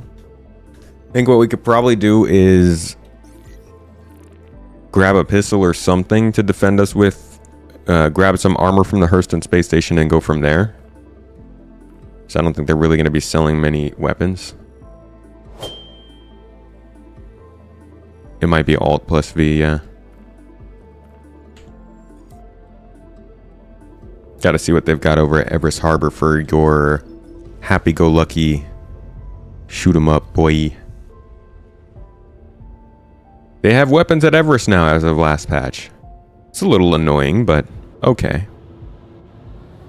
I say annoying just because like the lore that they've set up for Hurston calls for there to not be weapons, and that's always been a kind of a nice little quirk of the place, but I do understand that gameplay-wise, they want everybody to start off the game and feel like they're relatively in the same spot. What's up, Cat Pictures? Yo, you got any input from Turkey right now? I'm missing my Turkish cats. Living in Turkey is literally just being okay with coexisting with cats and dogs, and I'm all about it.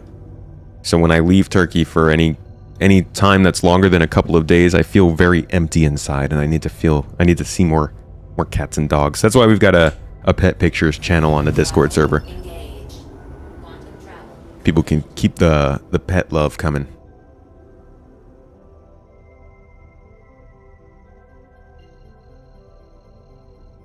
Been looking for an answer. Has anyone been getting error code 19,000? I haven't seen it yet. No.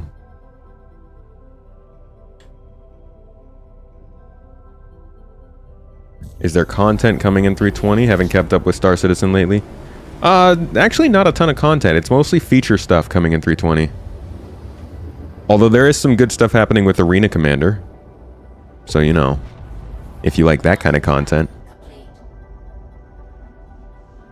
Yo, Punji up here with the 20 months on YouTube support, man. And for those who don't know Punji, OG Toes Gang, the YouTube support is probably the least contribution that he puts towards the things that we do here. Also just helps a ton with org stuff, community stuff, always around, hanging out, dropping toes in the chat. Annoying Lord Skippy. Appreciate you, buddy. Thanks for being here. And calling out Skippy for being a smelly lad. He needs to know. How much longer can we wait, Lord Skippy? It's been years. You smelling it up? You did a bunker once with no weapons. Just aggro Ninetales to follow you and incap them with center mouse and take their gun. I like a pistol run. Oh yeah, Turkey's got beautiful cats. There is there is Batman in Turkey. I think like more the southeast area. There's a place called Batman. Or Batman, if you will. Yeah, a lot of quality of life stuff in 3.20. A whole bunch of that. Where is my space station? Oh, we're still at Magda. How did that happen?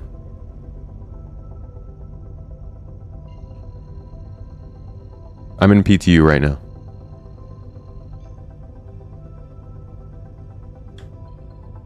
You missed Arena Commander 2.6 days. Are you not looking forward to the new Arena Commander update? I thought it was looking pretty good. Pretty good. I will be right back, by the way, folks.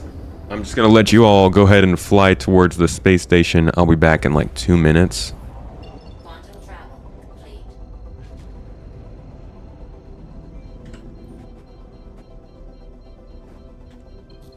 Hopefully on this course you guys won't actually run into anything.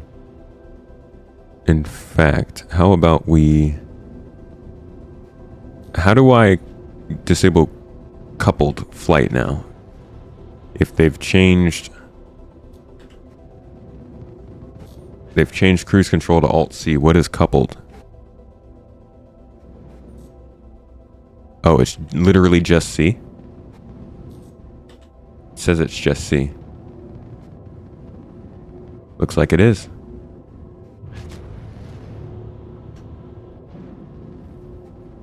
Okay.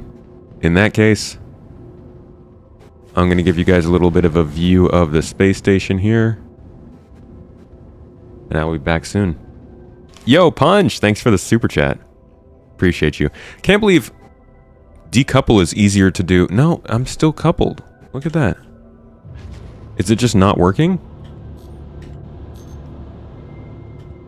I feel like cruise control should be easier than decouple, right? Like you'd much rather accidentally press cruise control than accidentally press decoupled, but who am I? What do I know? So I'll just turn off engines so it doesn't stop me. And I will be right back. Yo, the toes username. How come y'all dropping toes love right as I'm about to get up? Cruise control is now Alt-C.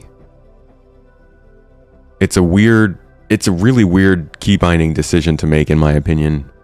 I feel like cruise control should be the easier one to do.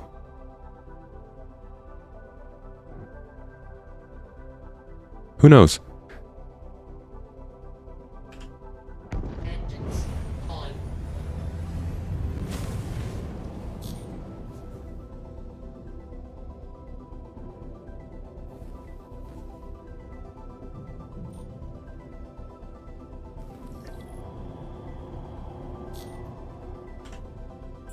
All right, I will be right back, folks.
All right. I see you all talking smack. I'm not in cruise control. My engines are off, actually. I'm just drifting. We're good. We're good, don't worry. And Josh, what is this toes nonsense all about? Dude. All right. I'm going to give you the short of it. Can somebody please type out the actual emotes in chat for Josh on YouTube? Do we even have all the actual emotes over there? We don't. Literally, we don't even have.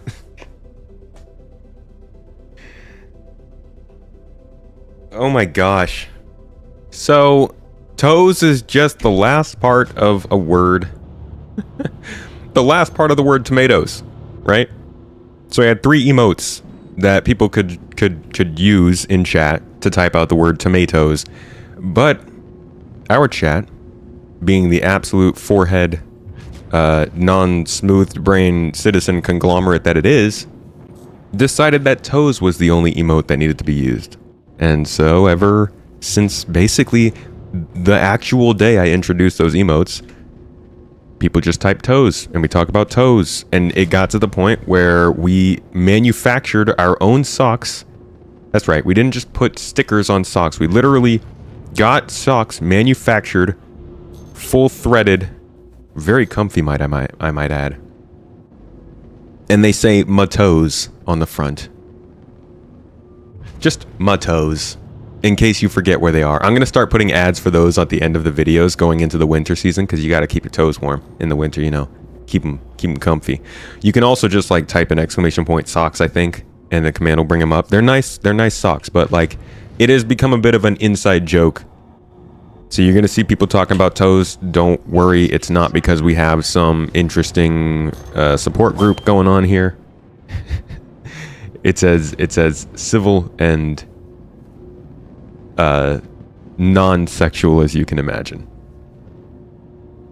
It is very special. It's what sets us apart. Is it not socks? Maybe it's exclamation point toes, to be honest. We need to go back through our commands for the stream. Speak for yourself. I don't know. Maybe this stream is a secret support group that I didn't know of. Maybe they have hijacked my Discord server and use it for things that I did not originally sign up for. And you know what? That's okay. As long as they're peaceful about it. As long as they're being inclusive about it. Y'all enjoy your toes. Just, you know, keep it consensual. Your toe enjoyment. That was a cool angle to land at. Platonic toes. There it is. That's honestly, that sounds like an old 70s, like, super drippy techno shroom-induced jazz music. And that's the name of the album, Platonic Toes. It's exclamation point toes. Okay, cool. Thank you.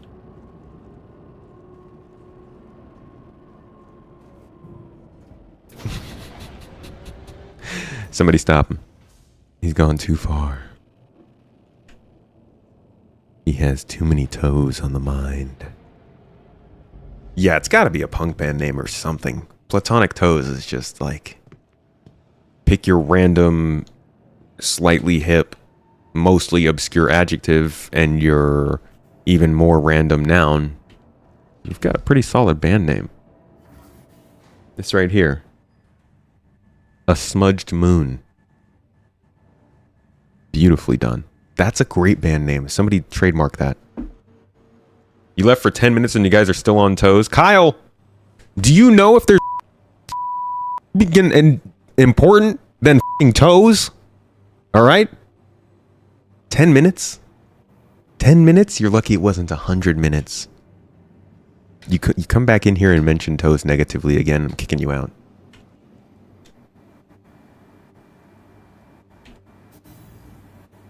Why are we still talking about toes, though? I gotta say, I sympathize with Kyle here.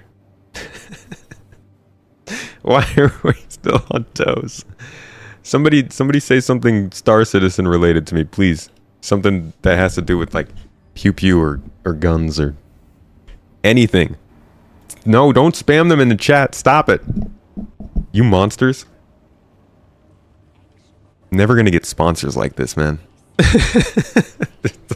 Corsair representatives are in chat right now and they're like, we can't work with this dude. What kind of commercials are we gonna get out of this? I'm just looking for, what does that say? No wine? No alcohol with your arcade games. Man, that audio is terrible. Oh, hello. Bet SC needs to work on modeling better toes. I don't think the toe fidelity is very high in this game. Toe immersion. Toe immersion. Are the quantum boost things in the PTU? No, it's just the lower part. It's the lower part of master modes. So like the navigation versus combat mode and that kind of stuff. Not the quantum boost. Alright, so I'm getting a little bit of armor here real quick.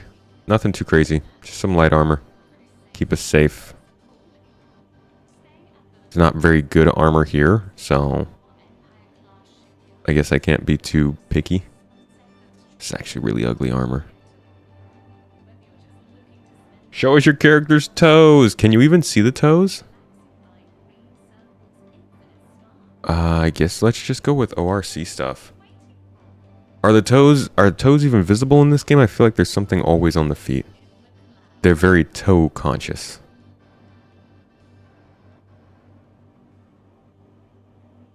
We'll grab a Twilight undersuit. We'll grab a couple of weapons here. Hey, look at that. They got a P4 AR now.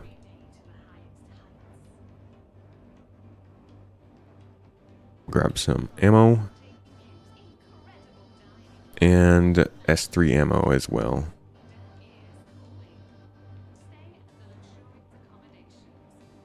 Alright. I think that's enough to run a simple mission. We can pick stuff up as we go. We can loot. We're good loot monkeys. Oh, I need a helmet. I didn't grab an extra helmet. We gotta have a cool helmet. No point going into battle without a cool helmet. If that's the case, just... no. Just off your character.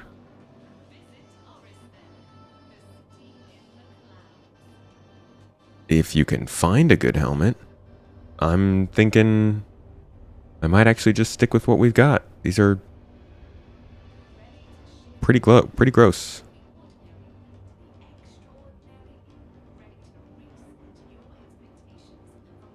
Okay, there's better helmets, but they're all bad. Like, none of them go with what I have. So, I guess we'll just pick this.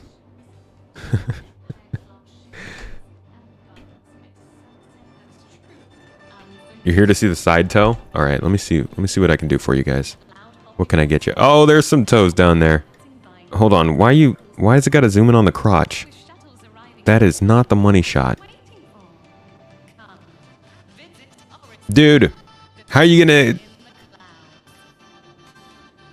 do all this work and expose the toes and then only zoom in on the crotch like that's what people would want to see? You see them? They're back there. They exist. We can all rest easy. It's safe now. We have confirmed. Characters have toes.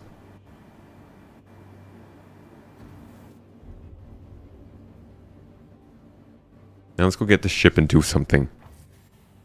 Y'all toe perverts need Jesus. Jesus had toes too, Josh. I don't know what to tell you.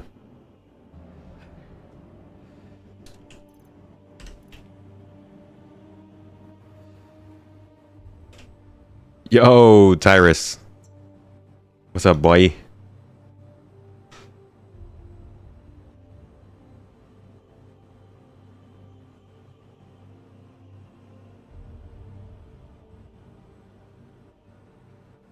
See, I'm gonna hop into my org channel.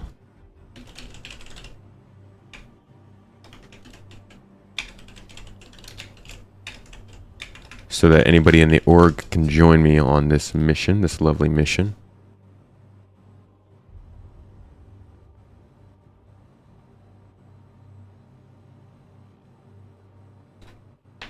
It's lunchtime. Nice. Okay, where were we? We were in an MSR, right? Let me think. I mean, all my stuff is in the MSR, so we might as well just continue with that. We bought all of our stuff and got it shipped straight into that ship. You got timed out during today's Star Citizen Live? Is that thing up yet? To be honest, I might be down to just run this one mission and then finish up this stream watching Star Citizen Live with y'all if it's up on YouTube. But can somebody double check if it's up on YouTube yet, or it takes them a few hours to get it up? Jesus had a thing for feet too. He literally washed his disciples' feet. Yo, feet are important, okay? The way that you care for your feet is indicative of the way that you care for your life. That's far too deep. But it is, feet are pretty important. I can totally understand if this dude was like, hey, y'all don't have shoes. We're like migrating across deserts and hot ground and such. You're sharing the ground with donkeys and fish and things. I'm gonna wash your feet a little bit. All right, I'm gonna hook you up. In hundreds and thousands of years, people are gonna be doing this for pleasure. You know, at their home, in the mall. You guys don't know what a mall is yet, but someday. Out by the river, people get their feet rubbed. Feet rubbing is good. Healthy feet is good. Let me rub your feet. And that's how those people grew to know that, you know, healthy feet meant healthy life. That doesn't rhyme like healthy wife, healthy life. Healthy feet. Happy. Repeat. I don't know. There's no rhyme for that. Just like, I'm sure Jesus was on to something. Okay. He had some idea what he was doing. You know who doesn't have toes? AI, Trump, and Biden. What? Wouldn't that mean anybody whose AI doesn't have toes? Or is it just those two?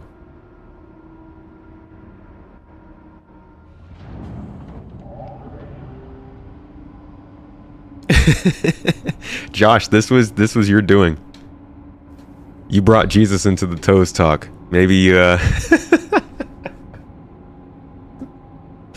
Oh, what a weird what a weird turn of events. Cantor, what did you do in chat during SCL? This stream has had so many sound clip opportunities. I hope you look forward to next week. God. You know what? As long as they're good sound clips, at least they can be of somebody's use. Man, that's gonna get me in trouble. I'm gonna get canceled for the feet stuff.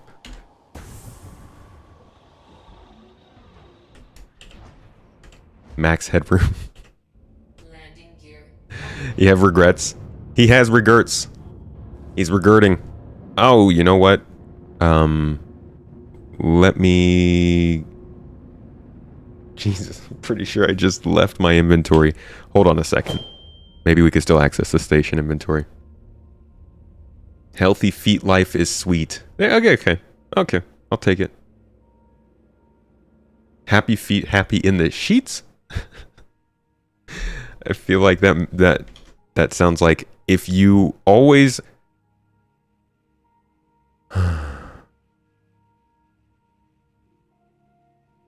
Well, that's a bummer. Arvid. I want everybody to look at Arvid's message in YouTube chat. I just crashed out. And I look over that chat, and the literal first message I see is 3.20 stable?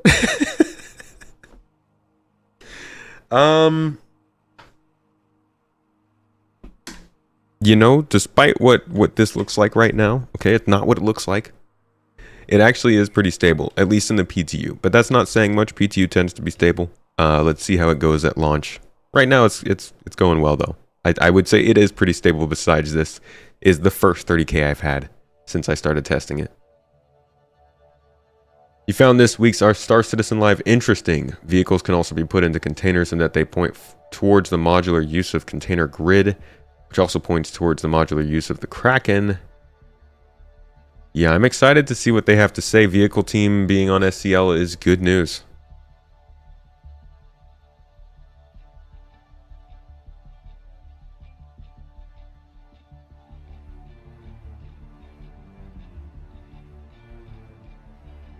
Oh, hello, Griffin. All right, let's load back in. Who knows? Maybe it'll put us back in that same spot.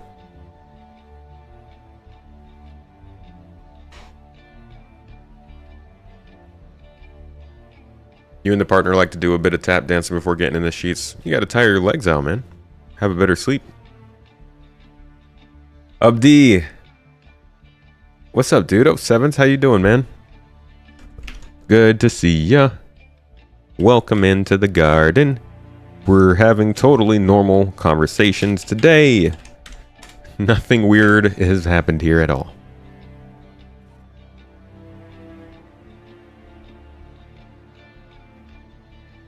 They said they were working on exploration without naming many details. Who said that?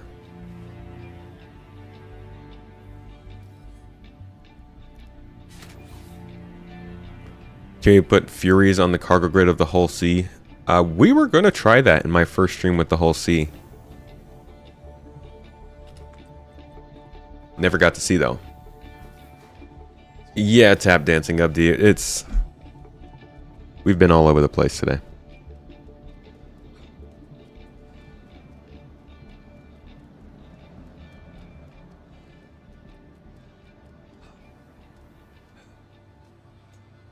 Welcome to the ASOP Vehicle Retrieval System.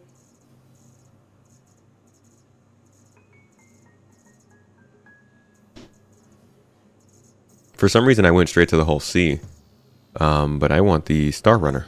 Your vehicle has been delivered to the Let's see if it still has the stuff in it.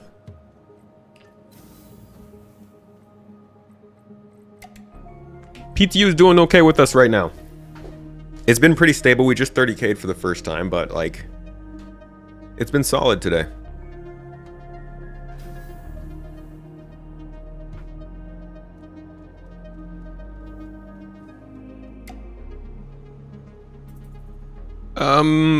Okay. Sure, yeah, I just wanted to be back in the main station. All right.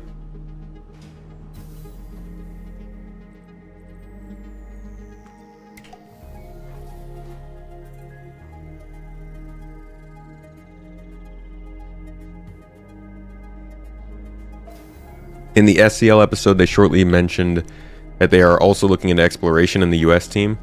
See, I don't get what that means. What does looking into exploration mean? I put out a video about it probably about a month ago or so, a little more. And they mentioned, and I'm like, in the video, exploration gameplay feels like something that's built by a bunch of different things rather than just a feature that they can actually add, you know?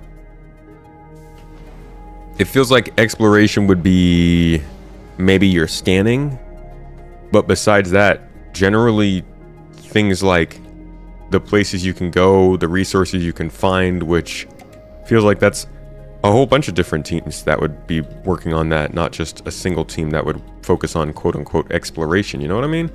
So that is exciting that they're saying they're working on it, but I wonder what they mean when they say that. All right. Now we've got ourselves a proper setup. Let's go take a bunker. Yeah, I saw that notification for SCO. What do you guys say that at the end of this mission on the bunker, we finish up watching some Star Citizen Live together, yeah?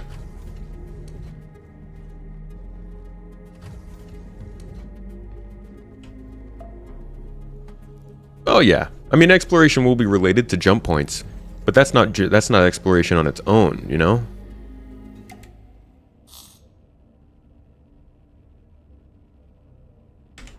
In my opinion, exploration already exists in the game simply because we don't know where everything in the game is. So you literally have to go and explore to find stuff. The second that they allow us to place our own augmented reality markers, our own AR markers on the star map, which is probably going to come with the new star map next year, or the year after that, or the year after that, what else do you need for exploration to be an actual paying career option in the game? So I do wonder when they say we're working on exploration, what they mean by that. But we'll watch the episode together and see what kind of context there is surrounding it.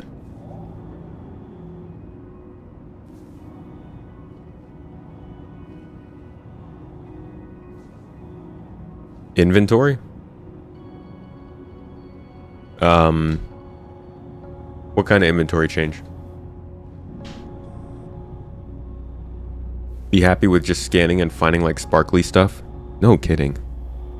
The sparkly stuff gameplay loop in this game could be phenomenal. Just help us out a little bit with it. I do quite enjoy this music.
Solid. Every once in a while a video or a song comes on, sets the vibes. I like to get a good shot of it. Did I check my inventory, though? I did. I checked my inventory. I got my helmet on. All right. Don't judge me, Mom.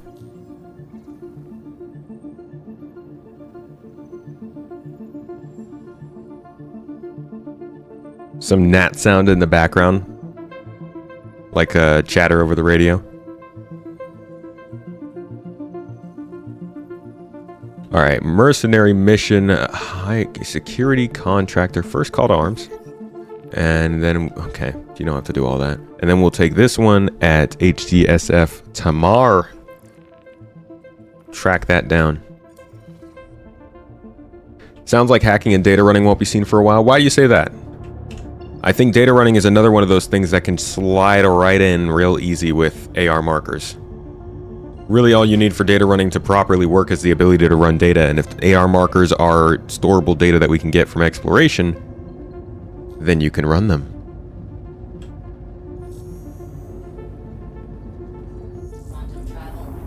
Sometimes you debate with yourself if it would be cool or lame if we truly didn't have sound in space in SC. I think at certain times it'll be cool, but it would need to be something that, like, doesn't happen often. So in the lore, the idea is that there is no sound in space, but the ships and suits replicate the sound. So you can technically break that system that your ship relies on, and you wouldn't be able to then hear noise other than what's hitting your ship hull. I think that'd be a great way to apply it, because then it would kind of happen at some points, but not so much that it gets old.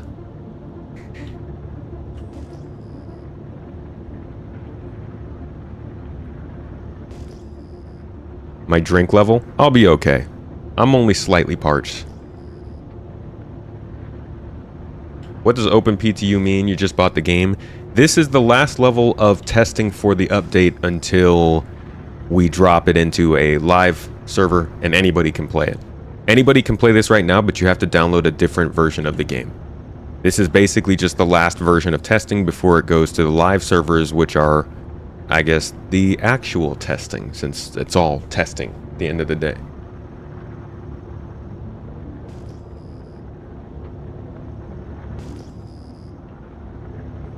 Why excavators can't swim, they just got one arm. Oh boy.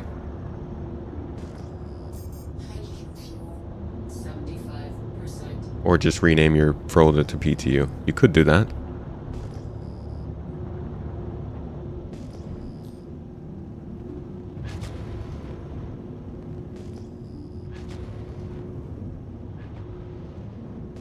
We cool Hurston security, right? We good? You just never know. You never really know with these groups.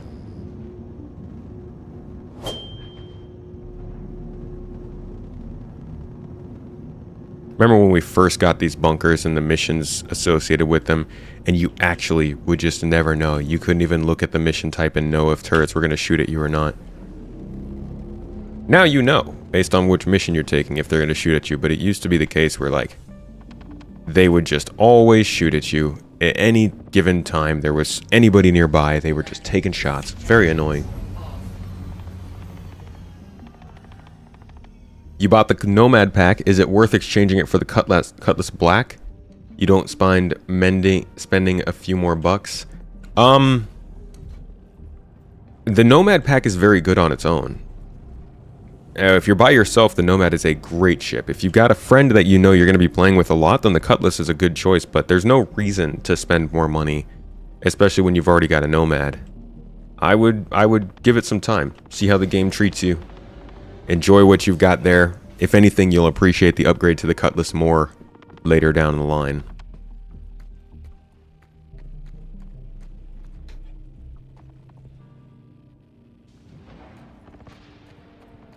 Can't stop you. Off the rails with that kind of suggestion. Renaming to PTU. That's just... forehead.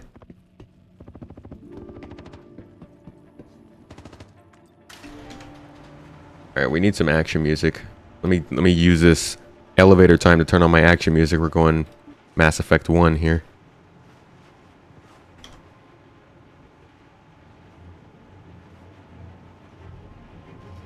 turn that up a little bit. Let's go. We're vibing. Come at me, Ninetails. Is it Ninetails? I'm about to get offed here.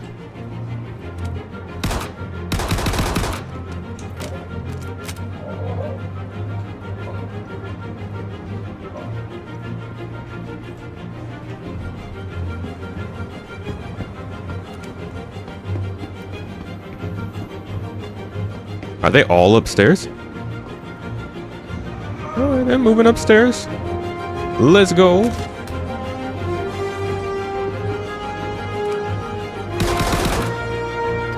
Oh, crap! I thought he was security. Wait, don't shoot me. Oh my god! What? Oh, he took me out! Oh my gosh! Bro! He got like one shot on me. Ah. Can confirm the bunkers are better. Dude, that was so fast. You got me one time. I'm a little rusty at bunkers. Nah, I really suck at FPS on mouse and keyboard. To be honest, I'm more of an engineer by trade.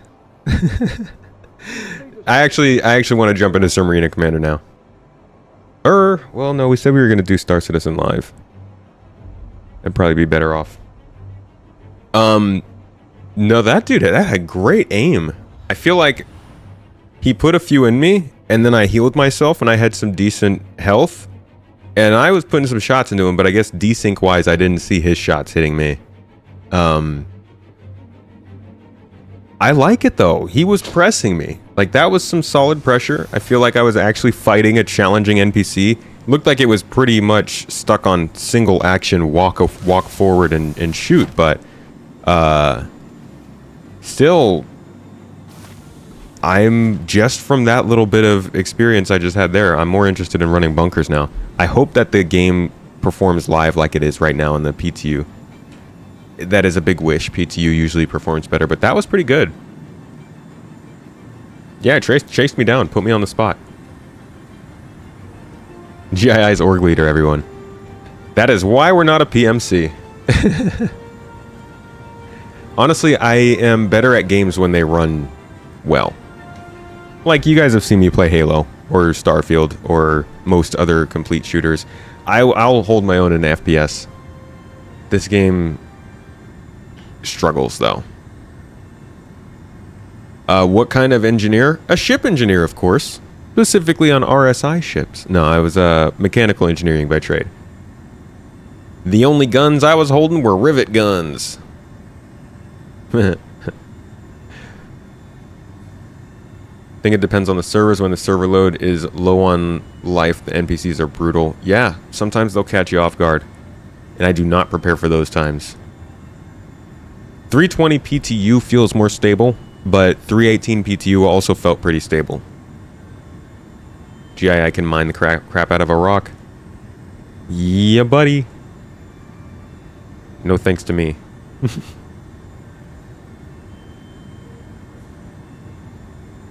Is it worth getting into mechanical engineering? Oh, it depends on what you want to do. You're going through a bit of a crisis right now, trying to find a path to get into before you get too old, and you're genuinely thinking about getting into aerospace engineering. Aerospace was where I wanted to go. I ended up going into thermodynamics engineering just because of a related company. It really depends on what you want. Any engineering degree can get you your foot in the door in certain places if you're able to also go to events and network with folks and get an interview or something. Any engineering degree is going to get you generally a foot in the door in any entry-level job in all engineering professions. So you don't have to freak out about specifically hitting a mechanical engineering degree, but mechanical will also apply to things more than, like, say, civil, if you're looking to get into mechanics specifically.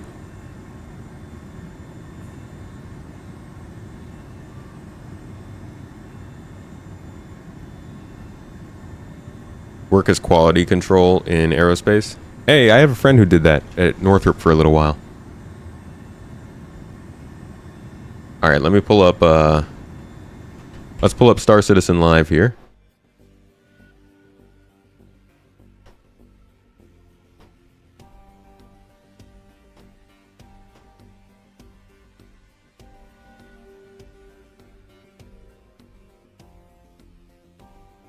Where's my other mouse? There we go.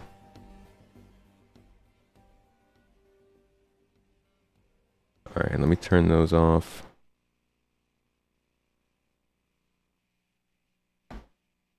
Okay, so we've got Star Citizen Live here, Ask the Devs, vehicle gameplay stuff. Should be some good answers in here. We will, as always, get off topic with our tangents and probably talk about completely unrelated stuff, but we're also just going to go through this, chill, relax, talk about these things, and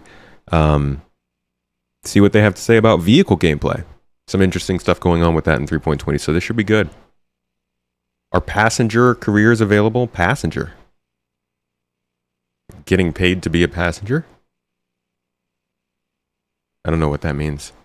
Do I recommend getting a straight up degree or maybe doing an apprenticeship and getting the degree while I work? I went with the degree. I don't have enough experience to say which one would be better though. Yeah, inventory management is going to be pretty wild with the way that cargo is going to work in this game.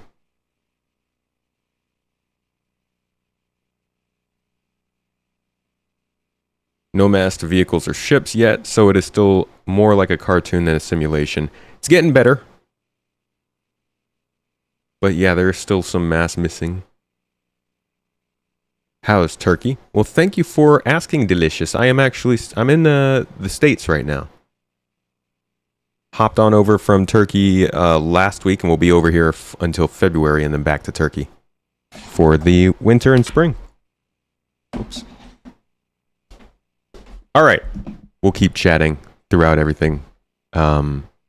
Let's get to the show and see what they've got to say.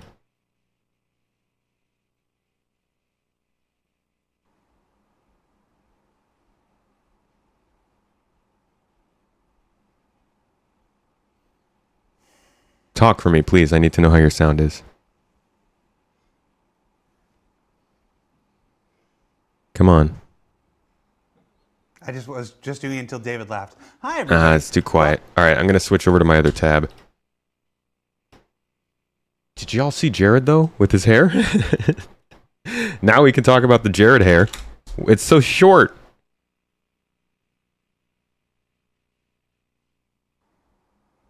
Jared's hair has changed so much throughout the years of watching these shows. It's quite funny.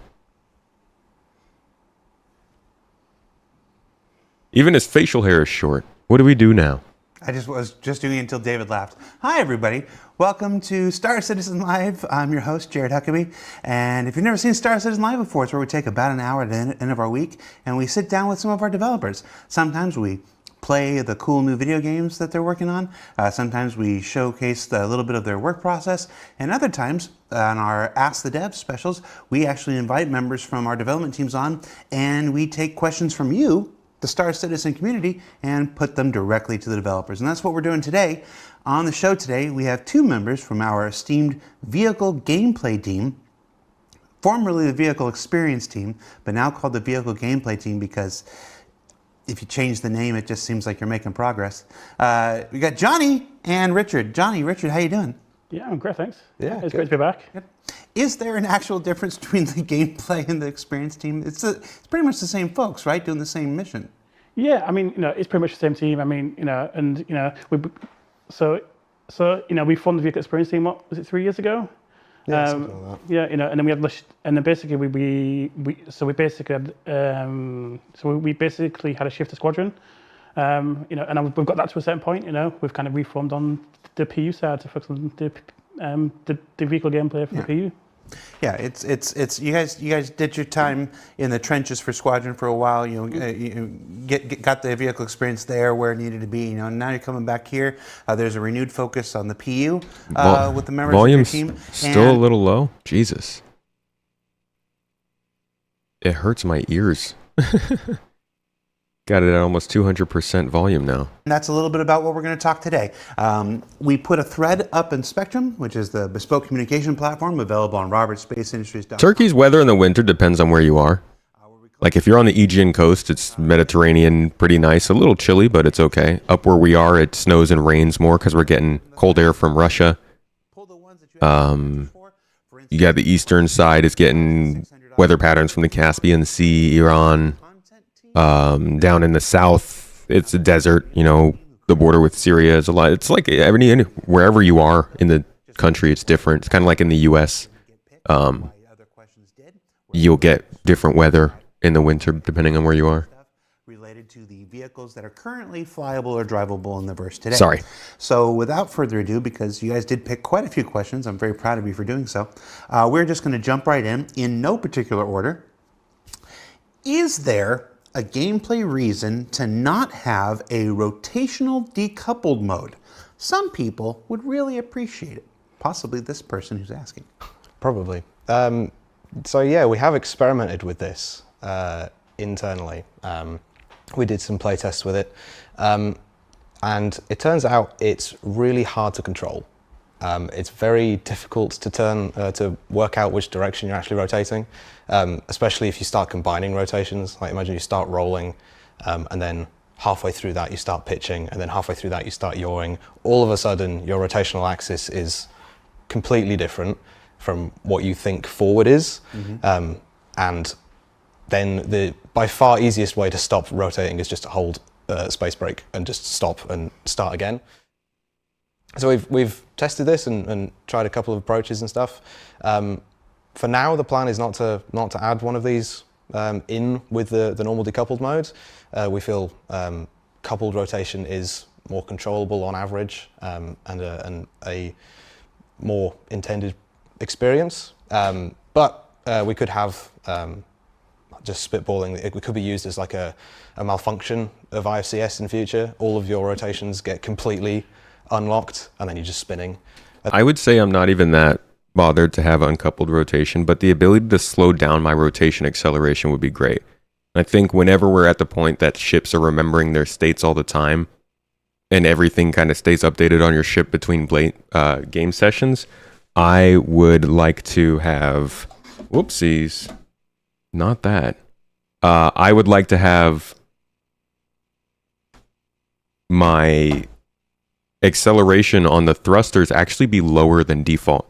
I like 70-60%, because I like that feeling of the ship being heavy and taking a couple extra seconds to start turning or rotating or moving around in the direction you want. So I think not only will that probably make my thrusters and my parts and my components last longer, it also makes it a little more cinematic experience. So I don't even need it uncoupled.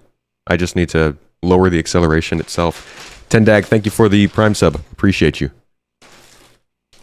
And then the thrusters start firing and you have to manually fight against it. That could be quite cool. But yeah, no plans for that at the moment. What do you think, Rich? You agree? That's fair. That is kind of already built into sticks with analog inputs. Yeah. It's us keyboard wimps that have to deal with stuff like that. Yeah, sorry. No, you know, it did, like, it was really difficult to fly, you know, and it made the experience quite jarring. But, you know, that could be a case of us not, you know, going to implement it, you know, quite correctly. But, you know, it's definitely something, you know, we can relook at in the future. But, you know, for now, we're going to focus on, you know, the kind of core flight experience that we have. Yeah, one aspect is we were prototyping it for sure. So there could be any number of ways to make it more readable, extra UI widgets, extra space dust, more visual effects, something. But with our prototype, at least, we felt it was better going down other avenues instead. Yeah, it's not to say it's completely ruled out for the future. I mean, Yeah. if there's any constant in game development, we always like to say it's change. But at the moment, there are just bigger fish to fry, and we're pretty happy just developing the experience that we have and going from there. Next question. Was the Moby-Glass button switch to tab inspired by Starfield? Hey, I said Starfield in the show. Can we get away with that? Sure. What are they going to do? I've been here this long. If they were going to get rid of me, it would have been for much better things. So was the Moby-Glass button switch to tab inspired by Starfield? No. You guys imagine, like, that game came out 2 weeks ago. Could you imagine if they just like they went and they played the game in the first week and they were like, you know what, let's change the key binding in Star Citizen.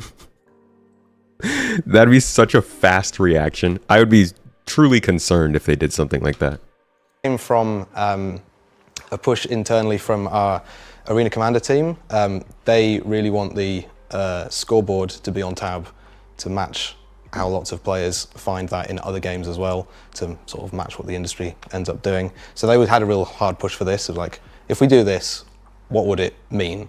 You know, where could we put other things that make sense on the keyboard? And there's so many controls already that we have to move something somewhere else. I mean, I guess that makes sense. So instead of instead of tab being the ping wave, the decision that we landed on was to have tab open the scoreboard in Arena Commander, match that kind of expected behavior, and then that moved to V or hold V. I've forgotten exactly what they did, and then because there isn't a scoreboard in PU, there's now just tab that doesn't do anything. So like, what PU specific feature could we stick on tab as well? And we thought about it for a bit and like, mobiGlass works. That'll do. Well, it was really simple like that, but it was quite a tense 3 weeks while we debated it. There was a few back and forths of people being right, not so, convinced.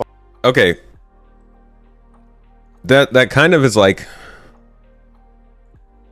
tab for inventory, right? So they're not actually doing tab for inventory, they're doing it for mobiGlass. Yeah. What does that tell us? Unless I missed something there, because they specifically were saying I guess it's supposed to be equivalent to the scoreboard in Arena Commander, but they didn't put inventory on tab. They put mobiGlass on there. Why is that? I don't know. That's solid though. I wonder what the rest of the key minings will be if you can select which buttons open which pages. By moving the scoreboard button, the knock-ons of moving, like people use tab for pinging all the time, so the knock-ons of that. And there was a lot of back and forth of trying to work out like what the actual best idea would be with it. So we've gone for this for now, and if it turns out, I don't know about the scan changes. Star Citizen doesn't have a lot of keybinds. No, it's a relatively simple game. Yeah, you only need to do 3 things. Yeah, I know some people who play it on a controller or a gamepad. Hi, Anna. All right, let's move next. Sergeant Lobster 07 says, it literally is live, though. Jared has addressed questions from the chat before. Lies. People have so much trouble understanding if it's live or not. Tendag, thank you so much for the kind words. It really means a lot. You do no money required. Being here, being in chat, relaxing, viewing the content, enjoying it is all enough. Thank you for your support. I'm glad you've been enjoying it.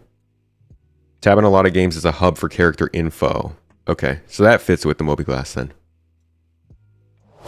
Have you started work on the Nautilus mine launch system? We've done some mines specifically, just the mines right now. They are set up and working in the engine at the moment, but we haven't started development, like active development on the launcher itself. We've been spitballing some ideas back and forth over the few months, but we haven't got active development on that right now. No.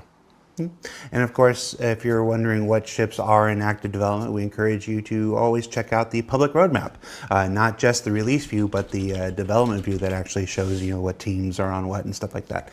Short of surprise ships that you've never heard of, if it's a ship that you're aware of that exists, you can see whether it's being worked on actively right there on the public roadmap. Shout out to Jake from the community team who maintains that. Let's see, what else do we got? Why did you choose? If you are curious as to when the space mines were receiving work, last that was scheduled was 2022, from Q2 of 2022 into Q3.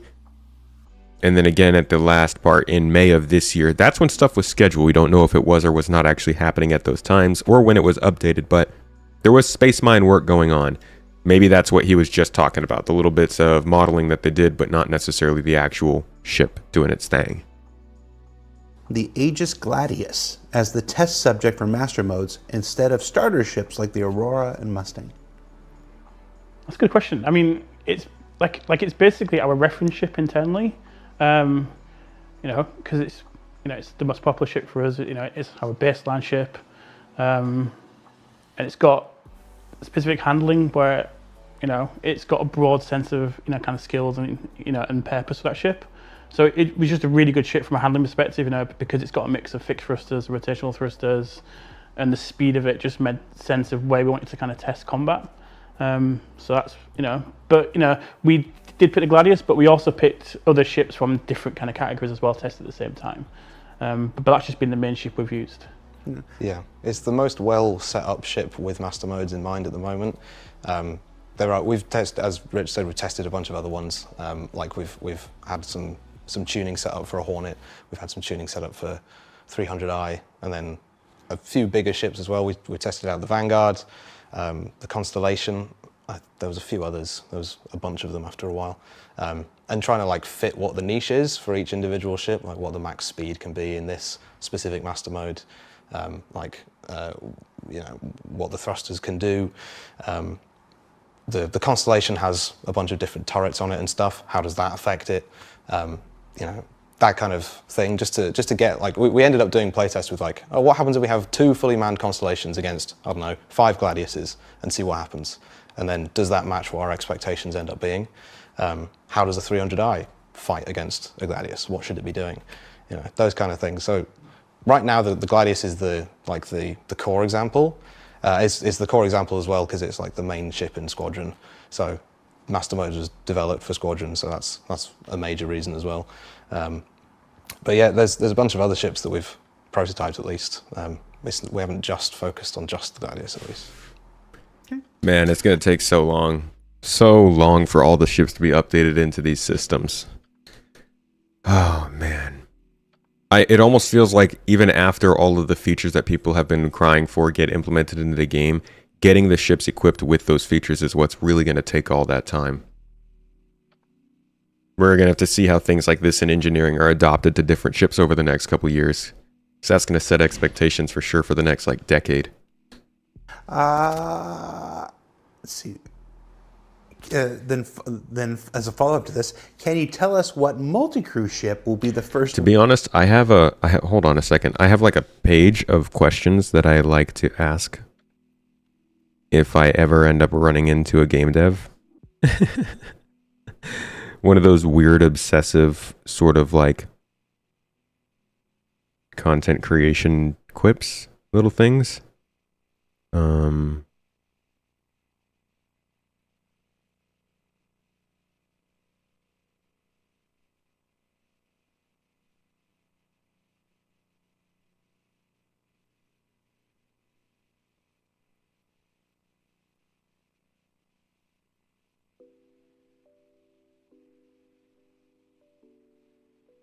Okay. Yeah, I like to have a little page of questions for basically whenever I run into somebody, whether it be at CitizenCon or Bar Citizen or something. One to be tested on master modes by the backers. You picked these questions. Well, yeah, we did, didn't we? I let you come up with this list. I'm seeing these questions for the first time now. This was on you. Yeah. So what we can say is we have tested quite a few multi-crew ships. And what that ends up being in the end, we'll decide at the time.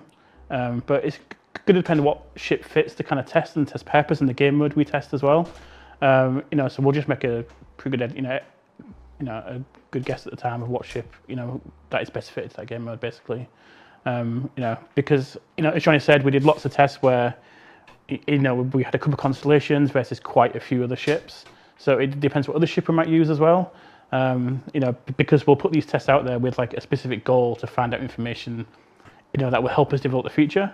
Because we've got to a really good place for light fighters, medium heavy fighters, but the kind of multi-crew experience is still one that we're still kind of figuring out as well, because it's quite complex because you've got, multiple guns, you've got multiple armory, and then, we've also got the resource network as well, coming in the future. And that's going to really change the multi-crew experience. So, we're really figuring out what that means for the gameplay. So, you know, we're going to have to make some choices based on what works best for those features and, you know, our purposes with the test as well. So for those just joining the show, we are sitting with the vehicle gameplay team. We're looking at the chat here. A couple questions like how are modular ships going? When will we have modularity in the game? Those are actually questions for the vehicle content team, the people who build the ships, as opposed to the people who are here fine tuning gameplay and aspects like that. So just in case again you're wondering why some questions are being addressed and others aren't. Gameplay team, content team, feature team, many teams. This is this one. For instance, is there going to be a way or a method to unflip vehicles that have been put upside down or on their sides like a wrench or something? Sometimes vehicles stay on their sides and won't correct no matter what force you put on them. The answer is yes. So we'd like to use the tractor beams to move the vehicles over, but we've basically just moved the ground vehicles to a new set of physics. And basically this has meant the old system we had to correct them back on the wheels doesn't work anymore because it's a completely new set of physics. But, well, we those physics end with us still getting stuck upside down quite a bit. do definitely have plans to be able to use the in-game tools to rewrite the vehicles, because it makes no sense to be able to stick in the middle of nowhere and have nowhere, to create a vehicle back on the wheels. So that's definitely something we're going to look into in the future. It's just quite a challenge now because we've got some new physics that is much more kind of based in reality. Where as before, the physics was quite simple. We had a very simple suspension system, a very kind of dampened kind of body system where the body didn't really move around that much. Whereas now we've got a proper vehicle where you move it up, it's got kind of a real feel to it, and it's got a real weight to it. Yeah, you can really notice the body of the vehicle moving now. And it's quite difficult, to basically try and make a vehicle flip back over and land on its wheels as intended.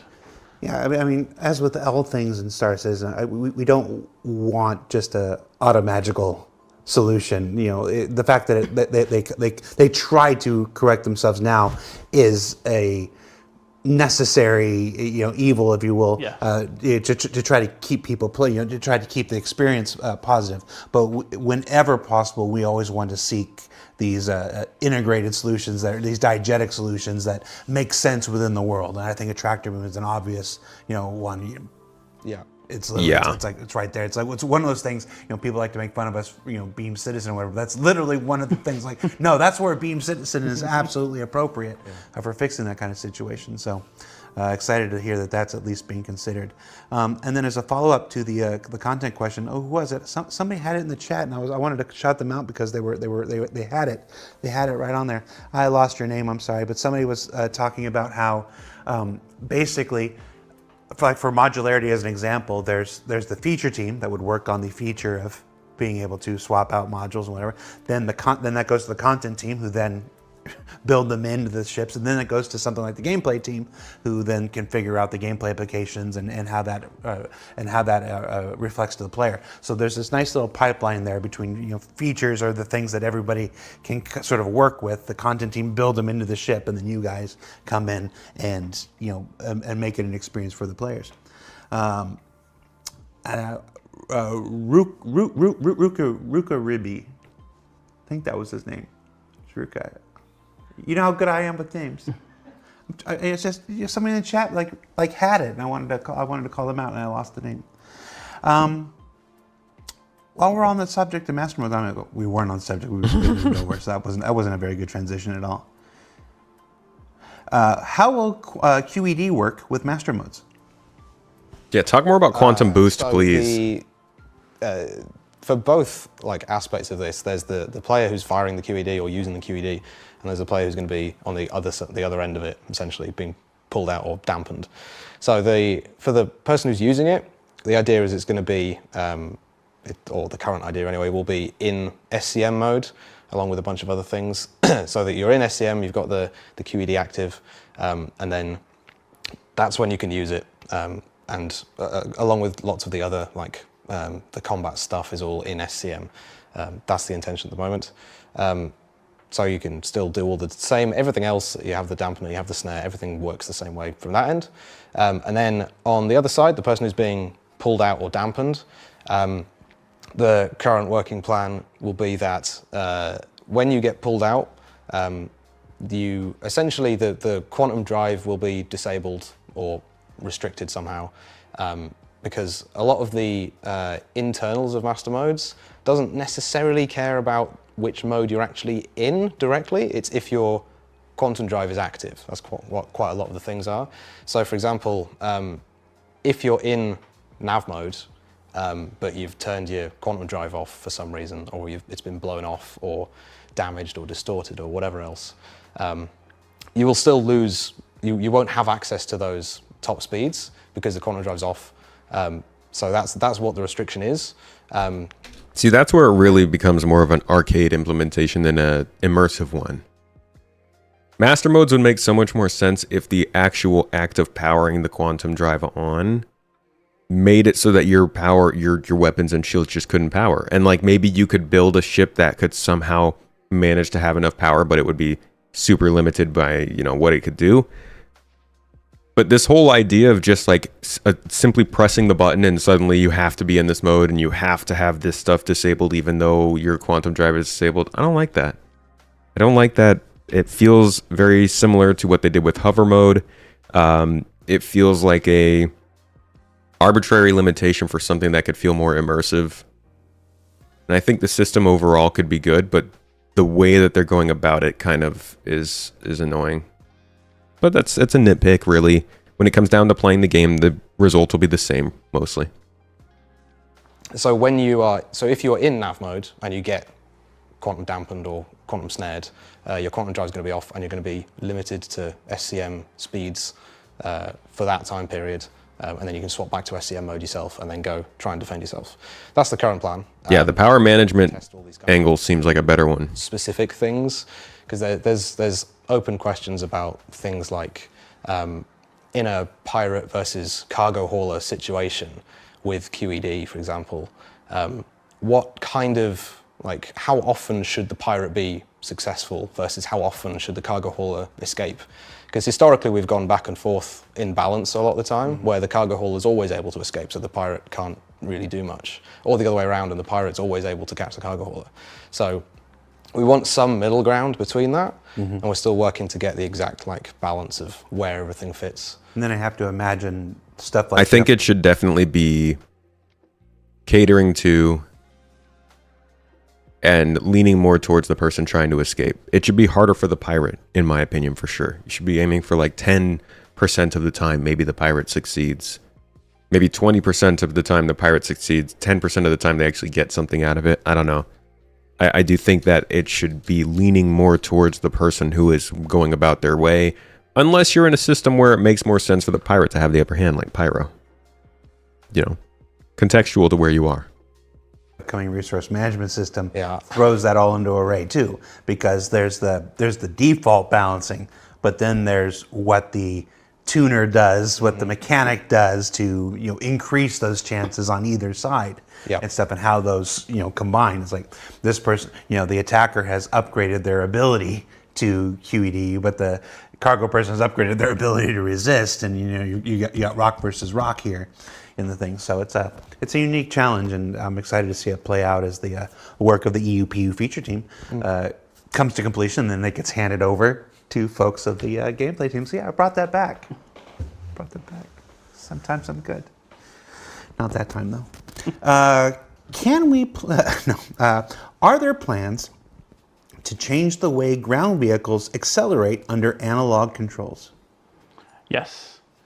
So we spent a lot of time, kind of working on these new physics, which has enabled us to kind of fruit the body of the vehicle so it feels more fluid.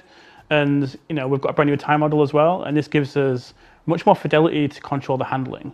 But with that, it means you need much more fidelity and control as well. So, although we've got quite a simple control method right now, where it's just key press, you go full throttle to no throttle.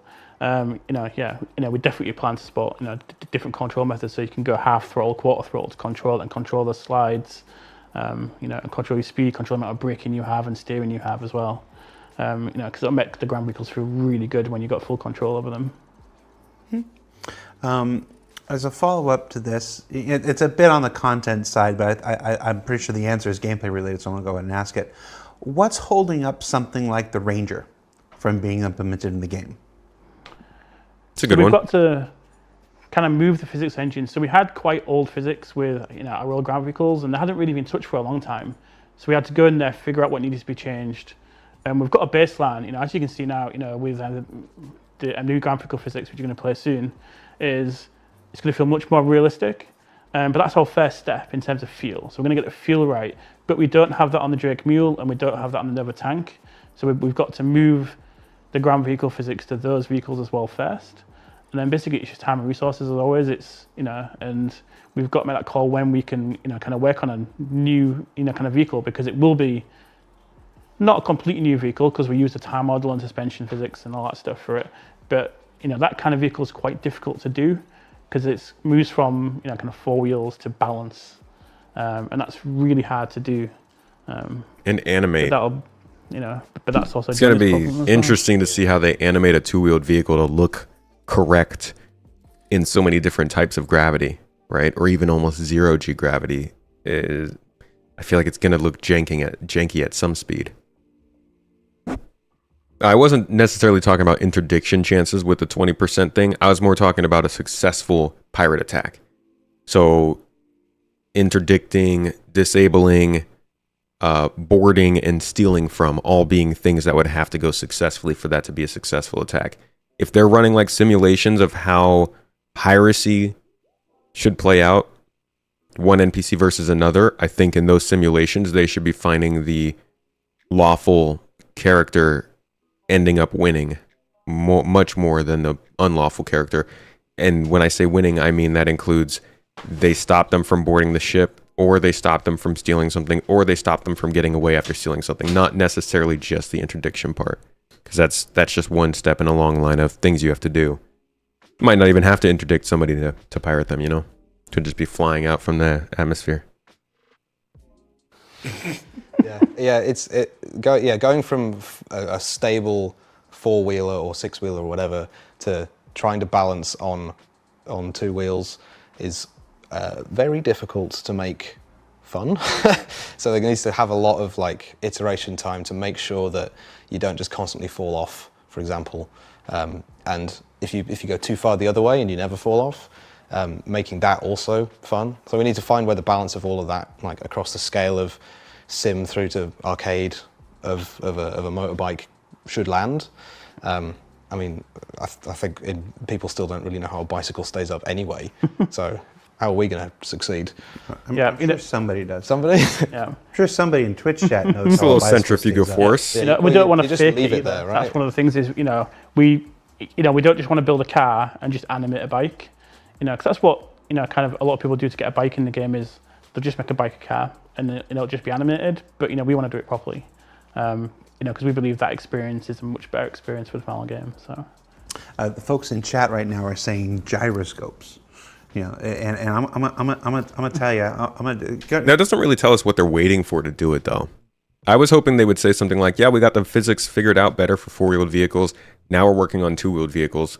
This didn't really tell us what it is that's holding it back.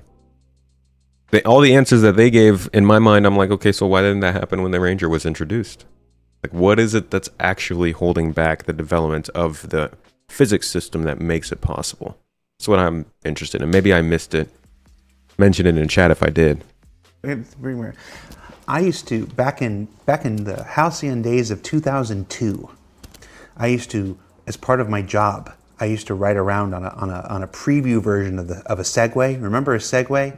Little two-wheeled things that kept up on a gyroscope. And there was a collection of us, and we had to, each one of us would do something for about 6-7 minutes, and then we'd swap out to somebody else all day. And every single day, we knew one of us was going to get thrown violently to the ground in front of 100 spectators. And it was a terrible, terrible lottery. And 21 years later, I still have the mental scars that just hearing the word gyro makes me derail the entire show and tell this story that absolutely not one person watching cares about. So just don't put all your faith in gyroscopes. I totally care, Jared. These are the kinds of lovely pieces of conversation fuel that I need for Bar Citizens and Citizen Cons, so keep them coming. Thank you. Keep them coming. So when are we going to add segues? Don't like gyroscopes. You can also tell because Jared always mentions his segues in conversations. It stuck with him. It did.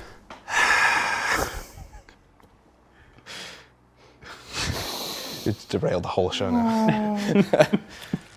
Hey, here's one. Are we going to get better lights on ships? Hey, Pete.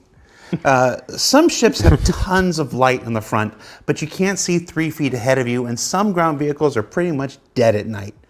What the F? So yes, we are going to get better lights, and that's something the team's currently working on.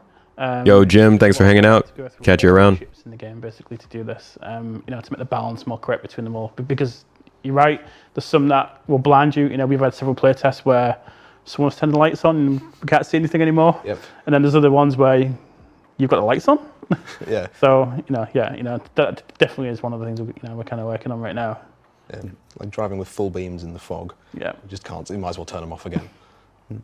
I've got a perennial Star Citizen Live watcher, vehicle art director Ben Curtis. Thanks for watching the show, Ben, in the chat going, yes, headlights are actively being improved. Lighting team are being a huge help, and we are setting standards for different manufacturers.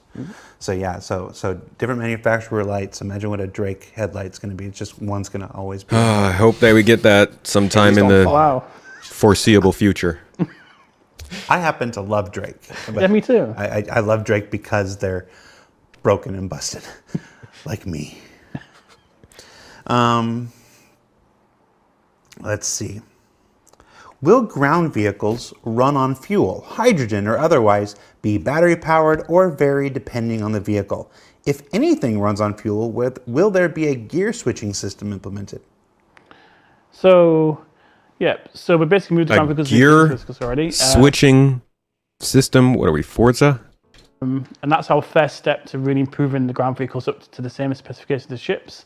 So, our next kind of ground vehicles V2, as we kind of call it, that would mean the ships run on fuel. They've got a power plant, they have a cooler, and it all works just like the ships. But obviously, it might be different. It might be a different power style, but it will have power. It will require cooling in the same way that ships do. And they'll generate signals as well. In the same way that ships do. Even though it'll be different, kind of radiuses and stuff. But yeah, we're going to convert a ground vehicle to use the full kind of vehicle systems, and that we have, including resource network as well. Yeah, we definitely want to unify all the kinds of vehicles we have in the game to all sort of work roughly. In Just the no same gear kind of- switching. Same kind of way. Please. So adding fuel tanks, adding power to them, even things like updating the HUD to be new HUD, because some of the ground vehicle HUDs have been untouched for a while. There's definitely intention to do that kind of thing for sure. We've talked about the vehicle physics, the tire model and stuff. So, Can we get turn signals on our spaceships? any plans to have a more accurate terrain physics? Yes. So at the moment we have kind of our base terrain. So we kind of generalize it that it's a mix between kind of high grip gravel probably. But with this brand new model, we've got the ability to kind of change the tire curve a little bit. So we can model driving on ice, you can model driving on tarmac. But we've got to build a system where the tire model communicates with the game. So when you arrive on the textures of the different planets and stuff, it tells the tire model what kind of format to use. So we've got to build that for the future, but that's definitely part of the development of the ground vehicles. It just requires like a lot of kind of cross team kind of work to do, because we've got to change the levels to kind of send that information to the ground vehicles, and then the ground vehicles will appropriately handle for those Right. So you're talking about basically taking all of the locations and adding markup to it, Yeah. so that the vehicle knows whether it's riding on dirt or mud or ice or water even, stuff like that, water. Yeah, you can drive a little bit of water before you start to float. Jesus, Carl. Are you confirming boats here, Richard? No? He's not. I'm just putting him on the spot. Boats have been confirmed. Don't worry. We already know. We talked a lot about boat tanks recently. What? Yeah, a boat tank would be a good addition to the. Can you describe what a boat tank should be Yeah, like? it's like a tank, but But a boat? It drives on the water. Oh, I wouldn't Does have it guessed handle that. like a tank? kind of handles like a battleship. It's got water. It's got water treads. All right. 890B. Let's get into some nitty gritty ones here. Why is the center of mass on the Nova so high over the ground? As in, why does it tip over so easily? Shouldn't the tank be next to impossible to tip? Do you have any idea what the hell you're doing? I don't. So, the tank has a lot of mass, and the mass is actually quite low. Bro, people like have just no respect when they don't have to actually interact with the people they're talking to. I swear. Like, the amount of stuff that people will say when they don't think that it's ever going to actually reach the person they're saying it to, it's just, would you actually say that to somebody? That's so rude. Like, even if I met somebody who I was just unhappy with what they've been doing with their business, I'm not going to be like, do you have any clue what you're doing? Approach your questioning better. Jesus, be a more likable person. On the tank. But Not according to this person. yeah, well, it is physically, but one of the problems that you have in like physics is, so in real life, there's a lot of dampening with kind of collisions because you're hitting terrain, you're hitting objects that move, and the collision inner kind of output kind of varies a lot. Whereas in like a physics simulation, you can have quite high like spikes of collisions because it's two interconnecting solid objects. And we need to do a lot of work on how the ground vehicles feel and interact, because that's not how real life collisions happen, but that is the output of the physics engine. And basically that causes the vehicle to react in a way what makes it look like it doesn't weigh very much, or it gives you a really high impulse so the vehicle can roll over. And it isn't that it doesn't weigh very much or the center of mass is too high, it's just the collision impulse is so high that it's got the force to kind of tip the vehicle over. But that's definitely something we're working on. And we've already done some work on the suspension physics for the ground vehicles. When you hit rocks and stuff, if you had the old physics and you basically reduced the dampening, the vehicles would flip over 13 times. But now we've kind of really worked on the ground vehicle collision physics. When you hit a rock like this, for example, it just kind of rads it. It doesn't go like this. And that's something we've worked on the first stage, and then a next stage that we'll be working on the general output of the physics engine to not generate these really high impulses that are just not accurate. But it does create a perception. Sorry, folks. We are aware of that. Well, it's like when we were playing on Arena Commander last week. There was that gravity. Stream should be good. My bad. Gila, just like, and just like, Yeah, you knew there was a wheelies in the tank. It was like really you fun. knew there was a gravity bug on Gila. Yeah. So why did you just tanks floating everywhere? It's a good show. Sternhund in the chat says, will we Thanks for the heads up, guys. be able to land our Pisces on our Carracks and refuel there? Please, please, dear God, give me something. I'm going to give you something. That's leading. That's a good question, Yeah. probably for a content team, to be honest. Yeah. Hypothetically, Buck yeah. passes here. I tried Sternhund. Yeah. Right. Are there any plans for internal reloading of ballistic weapons, especially for ships like the Redeemer that possess some internal storage? So this is definitely something we've talked about internally, because obviously, we moved towards a system with limited ammo, and that had a big impact on the game. And we do think it's a really positive thing, but we would, we definitely like it, because we've talked about it internally. We'd like a system where, people can reload the ammo on the ship. I think it'd be really cool. Yeah, having like ammo boxes and extra items and stuff. So you've only got a set limit of ballistic ammo in your first clip, essentially. And then you reload that, and then you reload it again. Oh no, suddenly I'm out of ammo. Jeff in the back needs to go and fit the box onto the front gun again, and you have this sort of cycle of like multi-crew stuff going back and forwards. It'd be really, really cool. Yeah. Get your shit together, Jeff. Okay, but you guys are talking about it like it's concept. Now, I know these might not be the devs who are designing that, but manual reloading is 125% something that they should have down in terms of design, right? I mean, if they've limited ballistic ammo, implied to us that we will be loading those things ourselves into ships, and we know that there is rearming services in this game. They should have some good grasp of how manually reloading these missiles and guns is going to work from internal storage.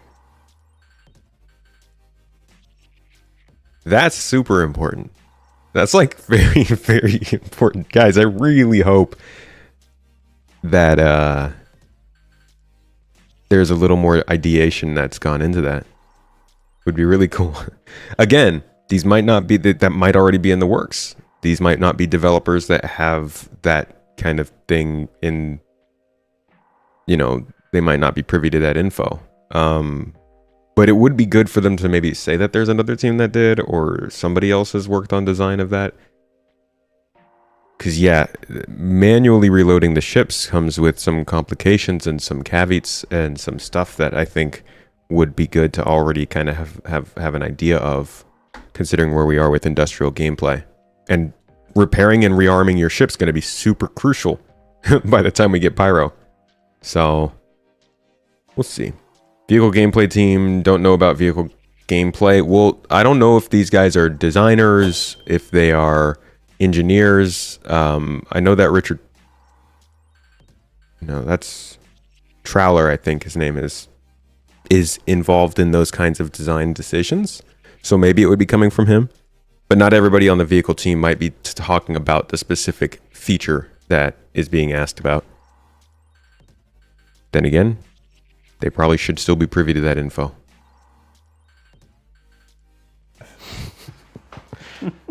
Jeff the ammo guy, pulling his weight. But doesn't sound like they have anything. Are you It's broke? like a really hard one. I lost where I Are was. you broken? Will there be any more changes to hover vehicles to help stop them from exploding so easily? I mean, Yeah. See, that's a normal question asked. Yeah. So we did. do they hover because they're full of helium? That would We- be one way to stop it. Yeah, They just so we did float like a big off. change. When was it now? Like 18 months ago, 2 years ago, I think it was, maybe. Yeah. Maybe 2 And that years. really increased the speed of the hover bikes on the ground. So before they were quite limited. I think you could go like 68 meters per second, like max, I think, with the old ones. But then we made it so you could go really quick with the new ones. But obviously that means you can hit a rock, and if you're traveling at that speed, you hit a rock, it's quite an impact. But you know, we can definitely improve that from our side. You know, and also we can improve the levels as well. So you know, we can instruct the players more like where to kind of ride these things. You know, because at the moment, you know, our terrain, it's, you know, you've got rocks everywhere. But Very before rocky. You could have, you know, areas where you can, you know, that are intentionally made for these bikes and stuff like that. So, you know, that would really help, along with improving the general collision detection again. It's just, you get a really high impulse of collision, and, you know, and that just means the vehicle will explode. Yeah.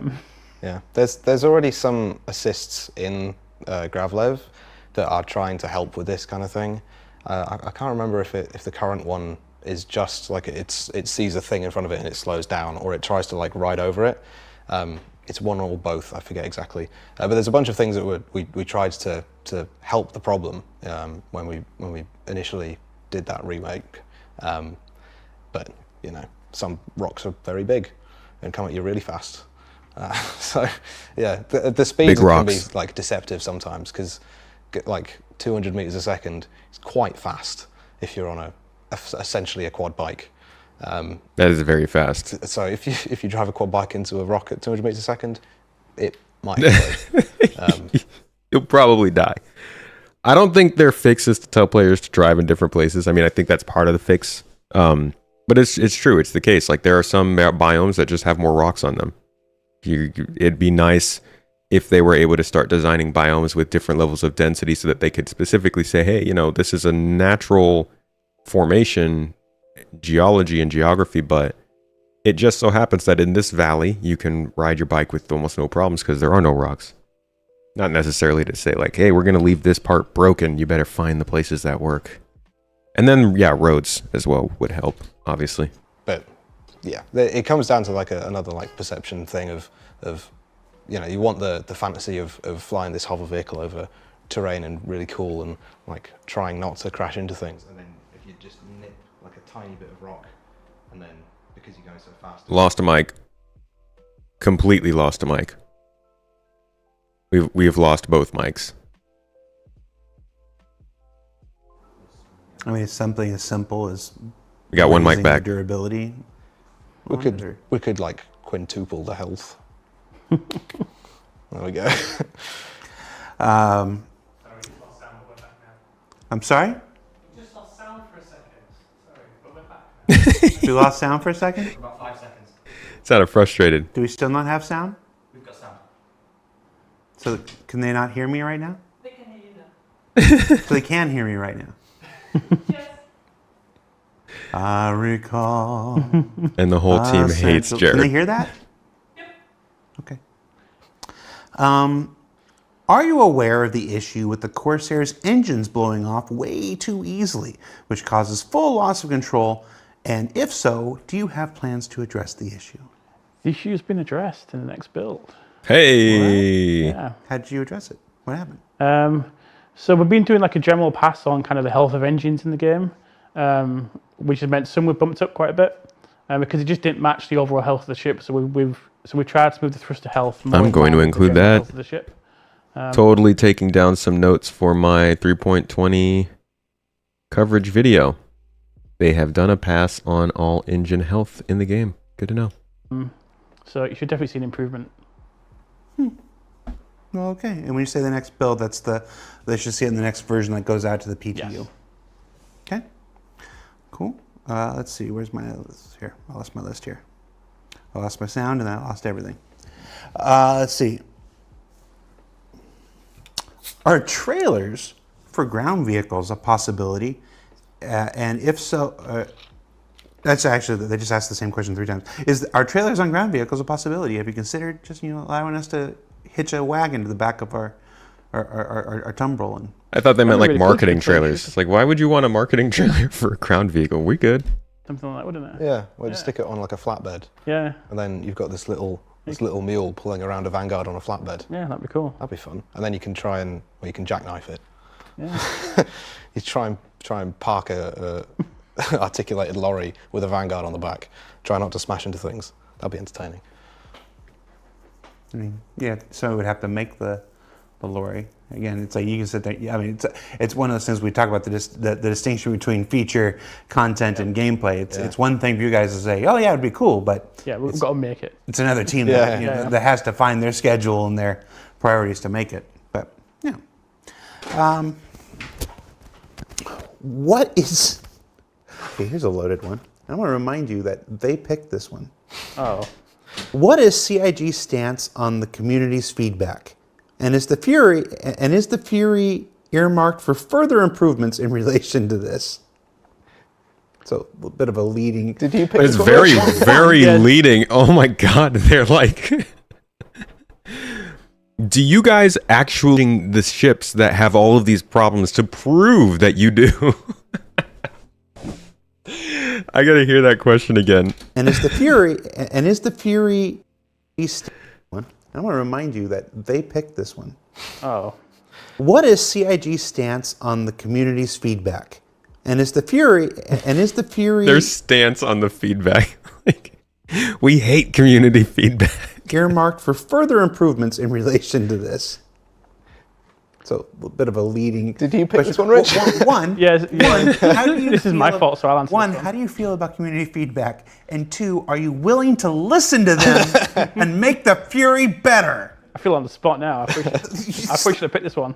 That's what the question says. So, I'm really protective to our community feedback, and, that's a general feeling across the teams here is, we really like hearing from the community. So to answer the Fury question, so we've tried to balance the Fury for the current game that we have now and where the ships currently fly and where they fit.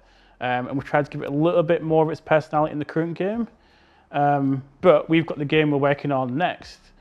For us, so we've got master modes coming, which is going to allow us to kind of use more of the unique ship identity. And with that, and as we move towards that, we're going to move the ships more into the identity. So I can definitely see the Fury moving more to where its main thrusters contribute to more of the axes on the ship. But it was just where the rest of the game currently fits, because if you have a big game, we've got 100 and something ships in the game. If you add one in there that's really different, it can cause problems for the current ships and also kind of not really fit the game. So we have to kind of move everything together. So we move the ship as much as we can in the baseline that we kind of have in the current game, and then we look at where we want to be, and then we start moving all the ships as this big, kind of package of ships that we kind of tune together. So we tune the light fighters together, the medium fighters, heavy fighters, and move those all together, and then we kind of create more personality on those ships as we go, and then we see how far we can push those limits. But yeah, I can definitely see it flying more on its mains in the future. Let's see, some questions from the To be honest, those questions are kind of hit or miss because they don't provide really a tangible understanding of how that stuff's going to change. I mean, obviously, a lot of the stuff in this game, everything in this game, has to change at some point. Well, the game we're playing right now, I just released a video about this, is not Star Citizen. It's not. It's so far from what Star Citizen will be that judging the way a ship works in the game right now is pointless. If you're considering the game we will be playing at some point. Now, a lot of people are considering the game we're playing right now, and so they care about how the ships perform right now. But like the Fury, or let's take something else we're more familiar with, the Aurora is going to fly completely different in the game 4 years from now than it does right now. And they could explain that, but it's not super satisfying. So like, you're not going to get a better answer than that. They're going to do what they can to make sure that this ship is enticing right now and also lined up to be something else in the future. And that's why buying ships is not necessarily the best idea, because it'll always change. User is frustrated with the fact that the pitch spin from the marketing isn't possible in-game. Oh, like the super intense spin that it does? Yeah. That's why you never trust the trailers. Even the leading positions at CIG like to fill their sentences with, It's kind of one of those things that people say to fill sentences.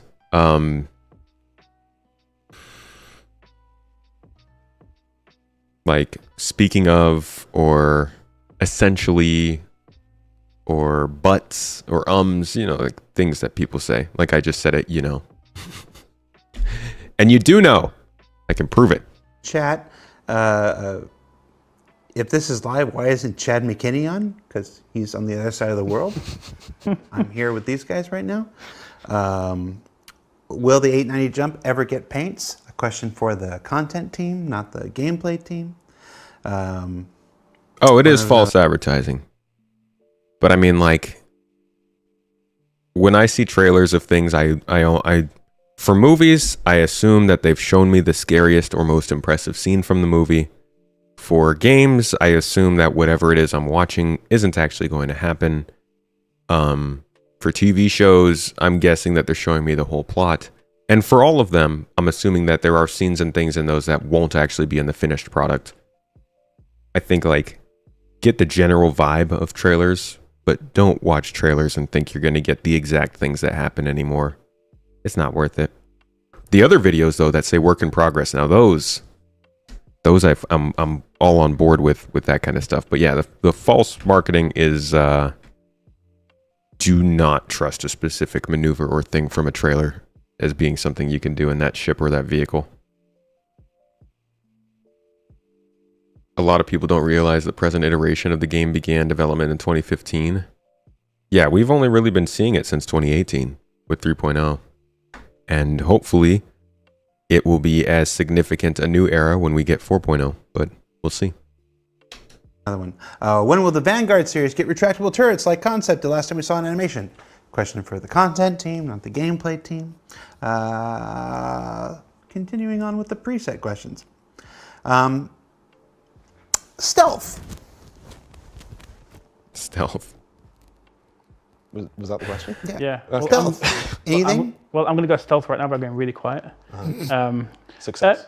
So we kind of see, like personally, I see stealth as a ship that is its main ability is to mask itself, so you can hide and you can be sneaky, So it's got that more kind of tactics to it, where you can use the environment to hide, and you can move your resources of the ship to kind of manage that. So you can kind of control how much you're seen in the universe. So you can plan something, whether it's plan to sneak up on someone or just plan to attack someone. And that's how I see stealth in the game. And it's going to become really it's going to be a really critical resource network, because that's going to give you really good control over how kind of stealthy you go, because you can be able to take it much further than you can now. Yeah, for sure. Yeah, on the resource network thing, there's already talks of like how heat and cooling can influence stealth and emissions. Because essentially with ships, the emissions is going to be really what the stealth is, I guess. So if you can hide, like there's two kinds of versions of stealth. You're either not there, or people think you're not there, or people think you're something else. So you could have like emissions that pretend you're some casual cargo hauler, but you're actually a fleet of Idrises, and just to try and pretend that you're not for a while. Like there's stories of like stealth fighters who because of the way the stealth fighters emissions profile is set up, when they get hit by a radar signature and it deflects off all the different faces of the plane, and then it comes back and the radar sees it as like, that's like a pigeon, that's nothing to worry about.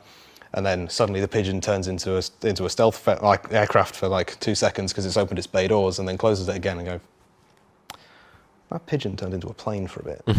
Maybe we should shoot something at it. So something like that.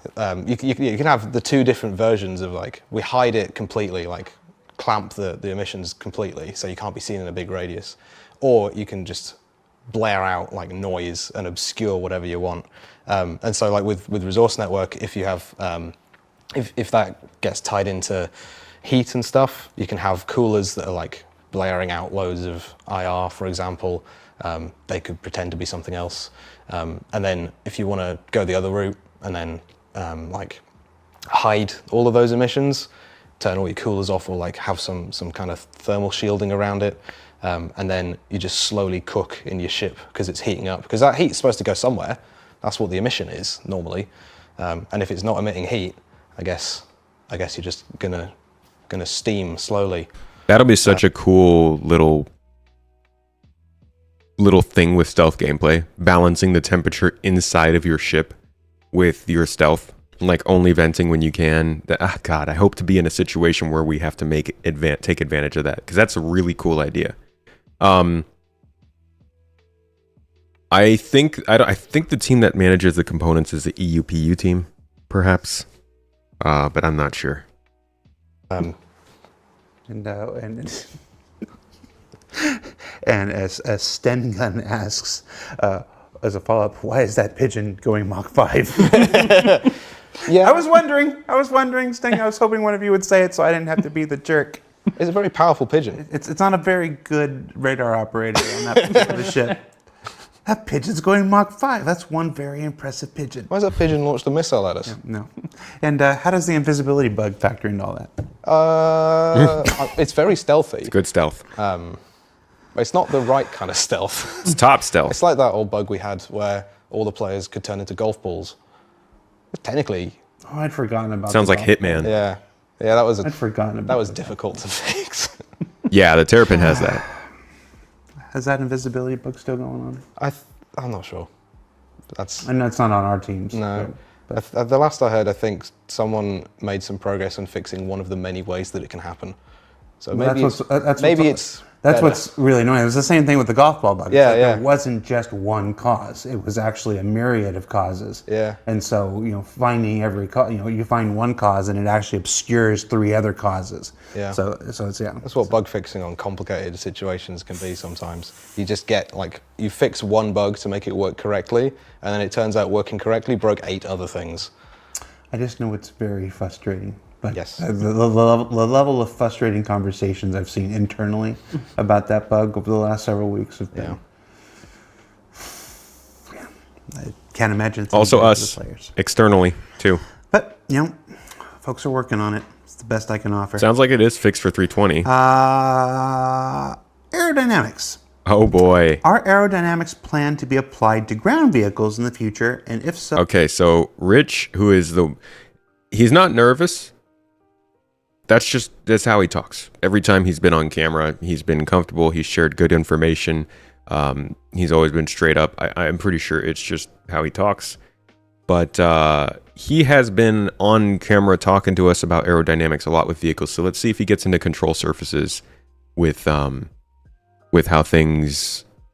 what they're talking about right now. So will this extend to drafting mechanics? Yeah. No, it's really cool, if you could drop your ground vehicle out of a ship and it would feel like it was floating because aerodynamics and, a shape of the ship, and then we've got much more racing in the game now. So it'd be cool to have a draft, you could draft it behind people, catch them and pass them because you're in the draft. That'd be really cool. Yeah. I don't think it's currently in the plan No, at the moment, but it would be. Yeah. Yeah. Yeah. It'll be part of our kind of goal of moving the ground vehicles to our next version. But really, that'd be our next step. So we'd have, kind of aerodynamics in that. And maybe,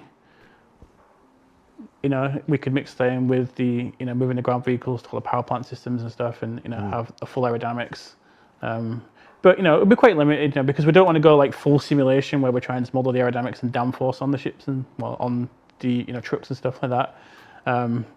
But it'd be nice to have the feature where where you can draft basically. Yeah, the aerodynamics of the rover being a brick. Yeah. The downforce of that. Yeah, you get quite a draft bit on that ship. Yeah, I bet. Yeah. If you go down the full sim route of aerodynamics, you can get very, very complicated very quickly. Like if we have like drafting behind someone, and then you pull out and suddenly you get hit with a whole bunch of wind, and then half of your vehicle is in the wind, half of it's not in the wind. Yeah. What does that do to the tires, for example? Like, does it affect the grip? Does it torque your vehicle around a bit? Yeah. There's all kinds of. You get flying cars. You get flying cars, yeah. Yep. Where suddenly all the downforce turns into upforce.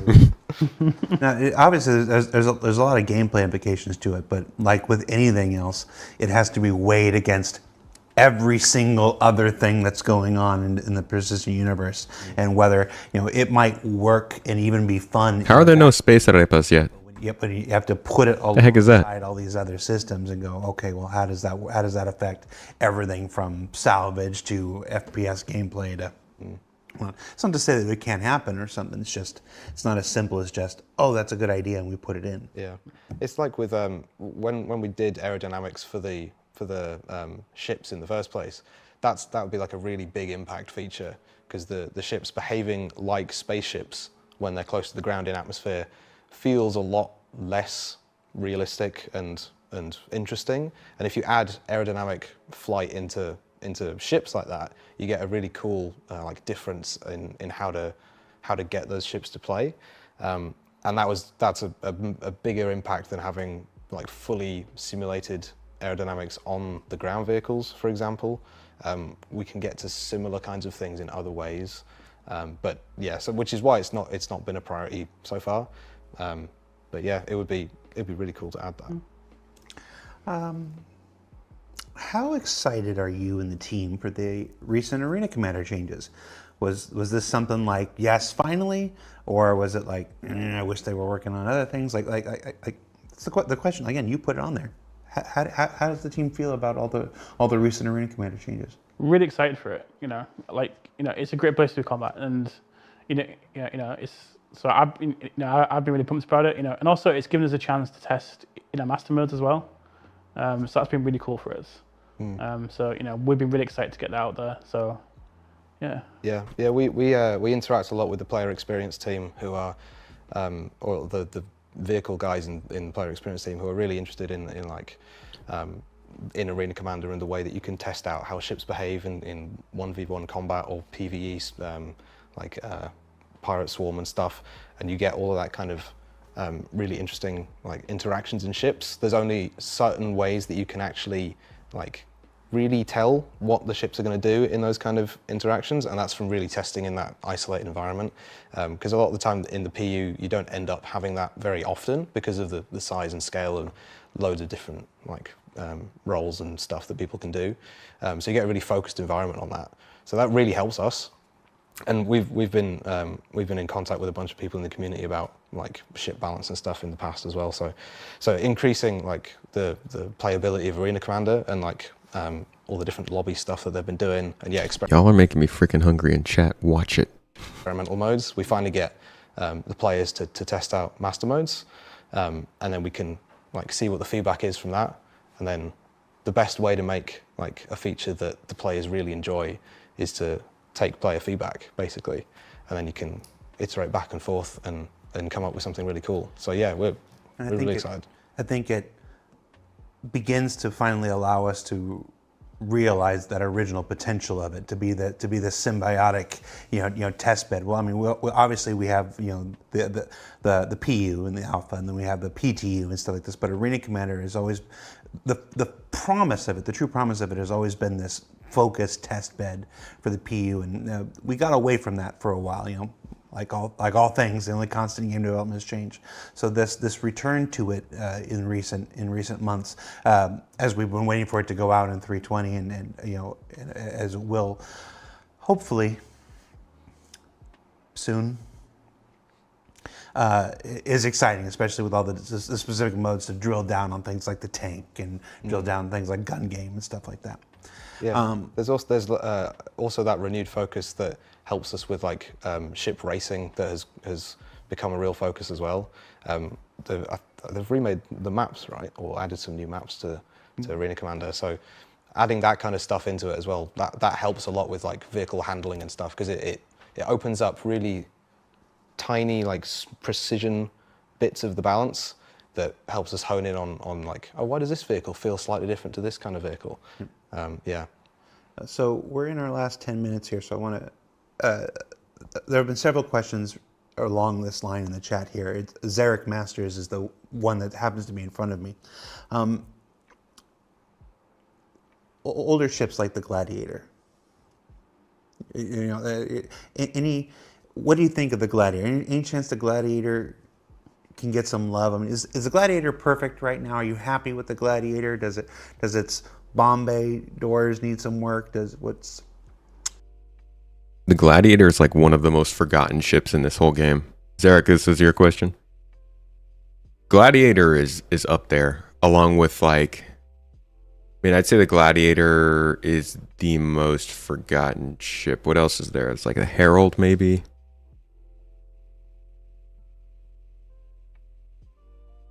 Yeah, that ship needs some work, needs some help, needs some update. You give it Gladiator mainly because missiles do. Pledged for this vehicle since yay old days. I mean, it's kind of appreciated that because I was playing it about an hour before I came here. Okay. So I was taking a look at it, see what we can improve on it. So, because it definitely can fly better in atmosphere. Its atmosphere flight's a little bit bad right now. It's got those great atmospheric wings that go like this. Yeah, and we did some changes to the way the we did some changes. So we did some changes to Fury, and that had an impact on some of the ships in the game. And unfortunately, Gladiator was one of those ships that is kind of impacted. So I'm taking a look at that now of what we can kind of to basically improve it, because it's got the mavs that move at the top of the ship, and that was to support the Fury 180 thrusters that needed a rewrite of some of the thruster rotation code, and so that had some unintended consequences in all the ships that have rotating thrusters. So there was like the Hornet or something had that as well. Yeah, there was a bunch of them that we had to check and try and get as close to what the shipped version was. And how about for something even more aerodynamic like the Terrapin? Little turtle that can. Any love for the Terrapin? Any nuggets? Any hope we can throw out to people? So a big focus with Terrapin is actually it's going to be making the most of its VTOL mode. So we've generally tried to make the ships fly as normal with, in like normal mode they should be able to fly, in atmosphere on the various planets we have. But we're definitely looking at ways we can make the most of those ships with VTOLs on them. and give them a Okay, here we go. This is God. They need to talk about this more. Let's see what they say. little bit more power. So when you're in VTOL mode, you really feel the power of those ships. And to give you more control in VTOL mode. And we have some exciting, so we've got some exciting aerodynamic changes in the future as well. That's going to help kind of reinforce that as well. So yeah, there's definitely some scope to improve the Terrapin. Not much. They want it so that maneuvering thrusters can't hold the ship up. That VTOL thrusters are really all you can hover indefinitely with. But they don't approach that. I feel like, man, that must be a ways out still. It's a cool little ship. It might be a floating brick, but Yeah. it's pretty cool. A Terrapin is naturally aerodynamic. Yeah. It's about as aerodynamic as I am. I want to preface this by saying that they picked the questions, not me. Oh, The question is literally, is my favorite ship the best ship? And am I still on track? This one's on you, Johnny. yes. And yes. You heard it here first, folks. Yeah, I think you're going to pay for that one. Probably, yeah. Yeah. You also picked something, Uh-oh. vision for where pets, dogs, will stay on ships with and without second seat interior. My So they're God. assuming the dogs will go on the second seat. But I mean, If you put it in like the little carry case, and then you can sit the carry case in the second seat, and then the dog can shoot the turret. So I want to preface this having seen the question for the first time live right here again. This will be the last time I let the guests pick the questions. We are neither confirming nor denying the existence. Just replied, yo, we've got Elliot in the chat. My man, we're trying to get space arepas in the pipeline. You guys set up a mission for that? Some arepa delivery and crafting missions. I'll check out your reply, man. Thanks for getting back to me. Dogs in our game. but I do have a dog. We'll take chimichangas too. So In real life. Yes, in real life, not in the ships. In real life. Not yet. Okay. So, all right. Theory craft then. You included it, so we'll go with it. Assuming Space dogs. dog pets do get added to the game, where do they go in the ship? Well, I put my dog on the engineering station. To be fair, I think she do a pretty good job. When she doesn't throw up on it. Yeah, Gross. yeah. And my cats can just be ornaments. Depends if I start pronouncing tomato right. Tomato. I'm sorry. Last I checked, I get to say my name however I want. I could pronounce that taco, and that'd be the correct pronunciation. And of course, y'all over there in England would probably call it a taco. a taco in it. British people, y'all are funny. The pedals is what the cats would do. Yeah. Really. At least at least I could blame them for crashing it. Yeah. Or they just sit and like paw at the MFDs. Yeah. No, don't turn my shields off. No, go away. A taco I hope that's a satisfactory in it. answer. You have to say in it. Jared's deflating. All right, no, we're going to one of the hard ones now since you wasted a question on that. You wasted a question on that. How do you determine... I'm surprised that they're not like catching strays for being British. I'm surprised that you guys don't just lose the tomato at the end of the word and just say a tomato. You're gonna have yourself a tomato. Oh man, if somebody comes back and tells me that's how it actually is said, I'm quitting. How well or bad a vehicle handles? Whoa. Ooh, yeah. So the good and the bad. Go ahead. I'm gonna sit back. You go ahead.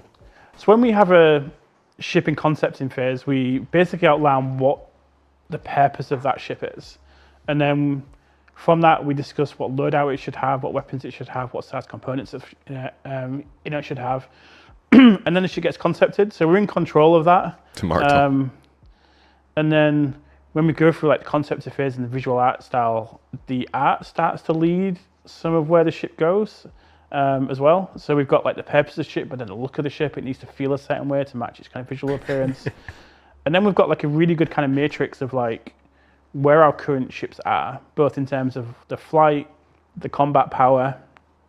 As we learn more about the game as well, and how we move all the ships as we learn the systems more and more, and and improve the core features of the game. We change the balance, so we're moving all the ships together. Then we look at where that ship should fit, and we don't just want every ship to be the new best ship in the game that does everything the best. There's always choices, and that can be manufacturer based choices, that can be visual kind of choices on the ship, and where you put the thrusters, where you put the wings, and how they look. So it's really a lot of different factors that come into this, and it's where we put the weapons, it's where we put the turret. Well, if a ship does have a turret, it's where we put it, and that defines how good that turret system is on that particular ship.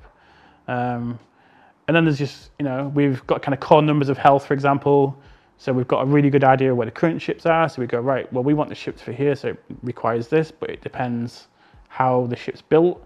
So the different parts on the ship and how the damages propagate throughout the ship. So we have to work with all these factors.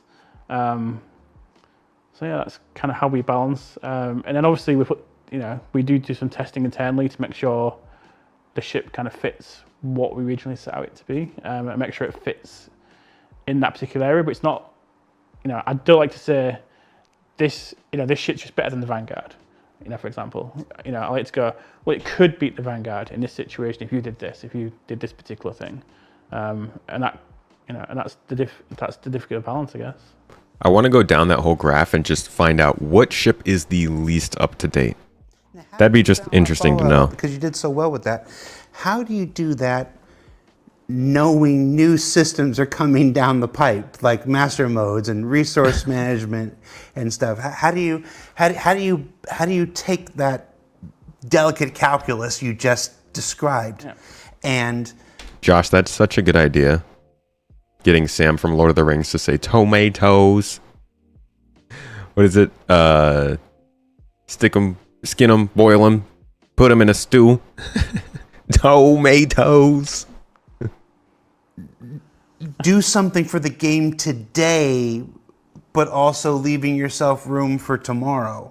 Yeah, I mean that's one of the really difficult things about doing this is we've got to think about the game now. We've got to think about the game we're going to have for the next release, but then we've also got to think about kind of really long term as well. So we kind of do the current game, and we kind of have a base understanding of where the current game is and where the ships are, and we try and do our best to maintain that, but also include a little bit of future-proofing ourselves, really, that we don't have to go back and redo every single ship in every single release, for example. Boil them, mash them. Yeah. So that's why sometimes probably, we do get questions about certain ship balance not quite fitting, but that's probably why, because it is a work in progress game.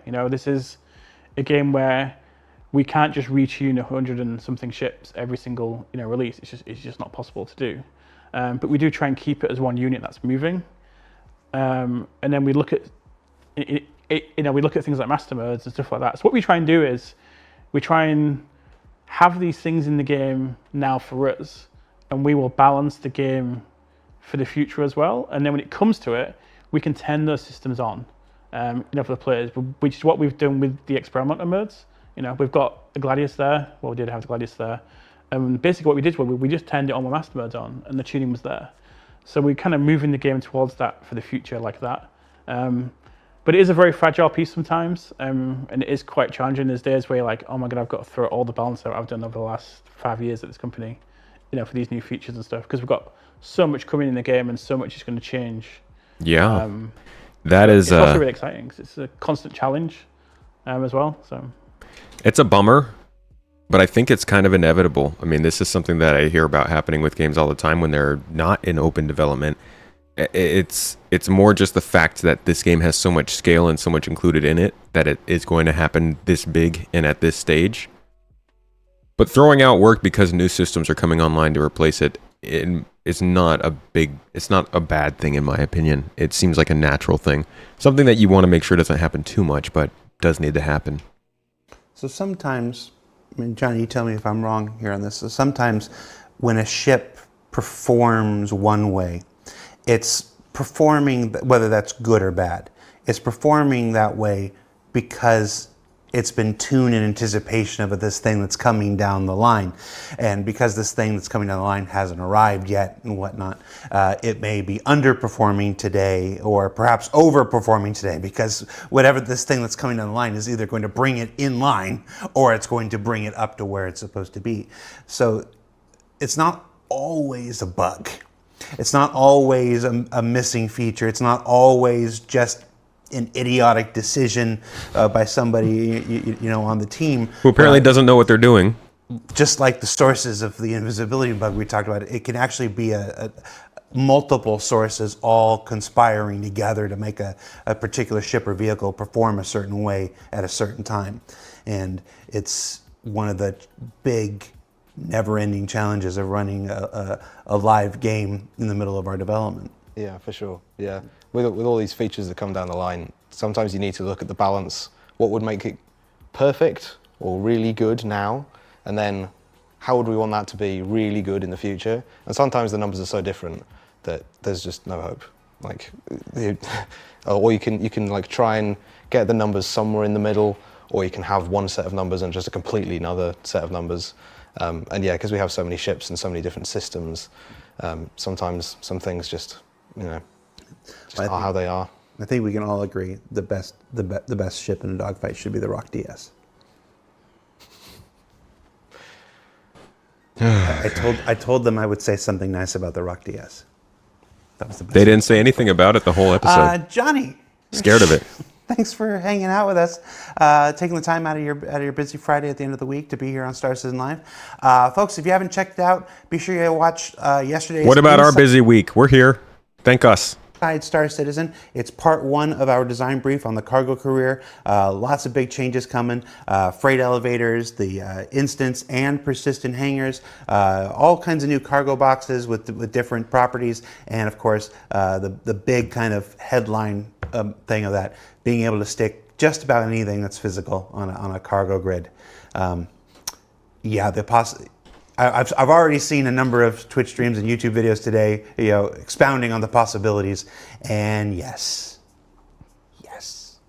the possibilities. So be sure you check that out. Part 2 is next week, and then of course remember that CitizenCon, the now 2-day event emanating from Los Angeles, California, on October 21st and 22nd, is just 5 weeks away. About 5 weeks away.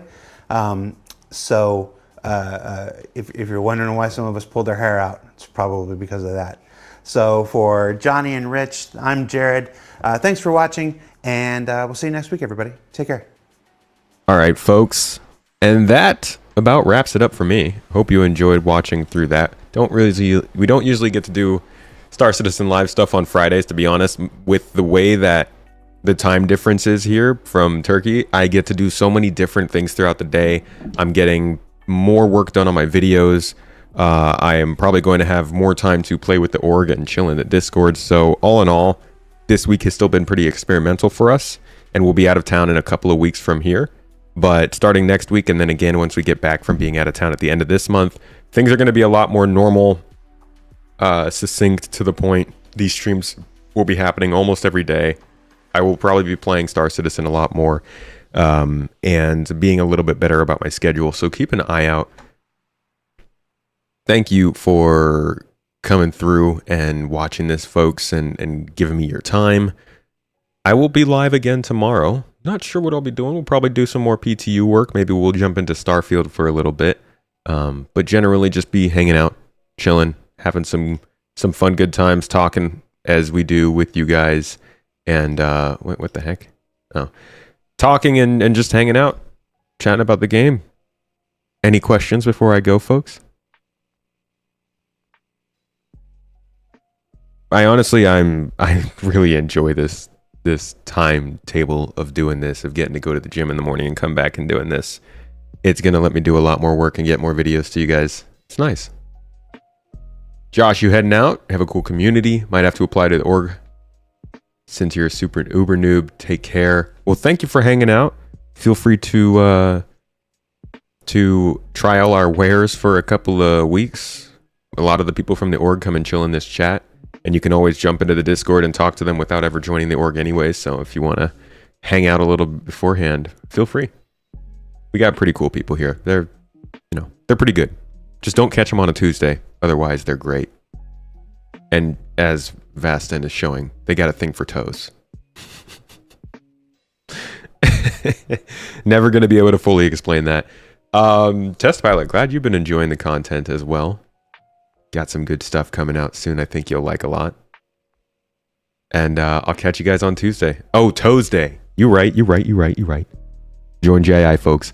Have a good time. I'm going to drop y'all off with Burks over on Twitch. On YouTube, I don't think we have anything going right now. Let me double check just to make sure. We got Jack Axton on, actually, over on YouTube. So how about I... Look at that. When I do American timing, it looks like some other people come on more. I'm going to drop you all over with Jack Axton on YouTube then, folks. Enjoy your Toes Day and enjoy your toes today. I'll see you all tomorrow. Have a lovely one. Catch you later. Stay happy, stay juicy, stay fresh. Bye.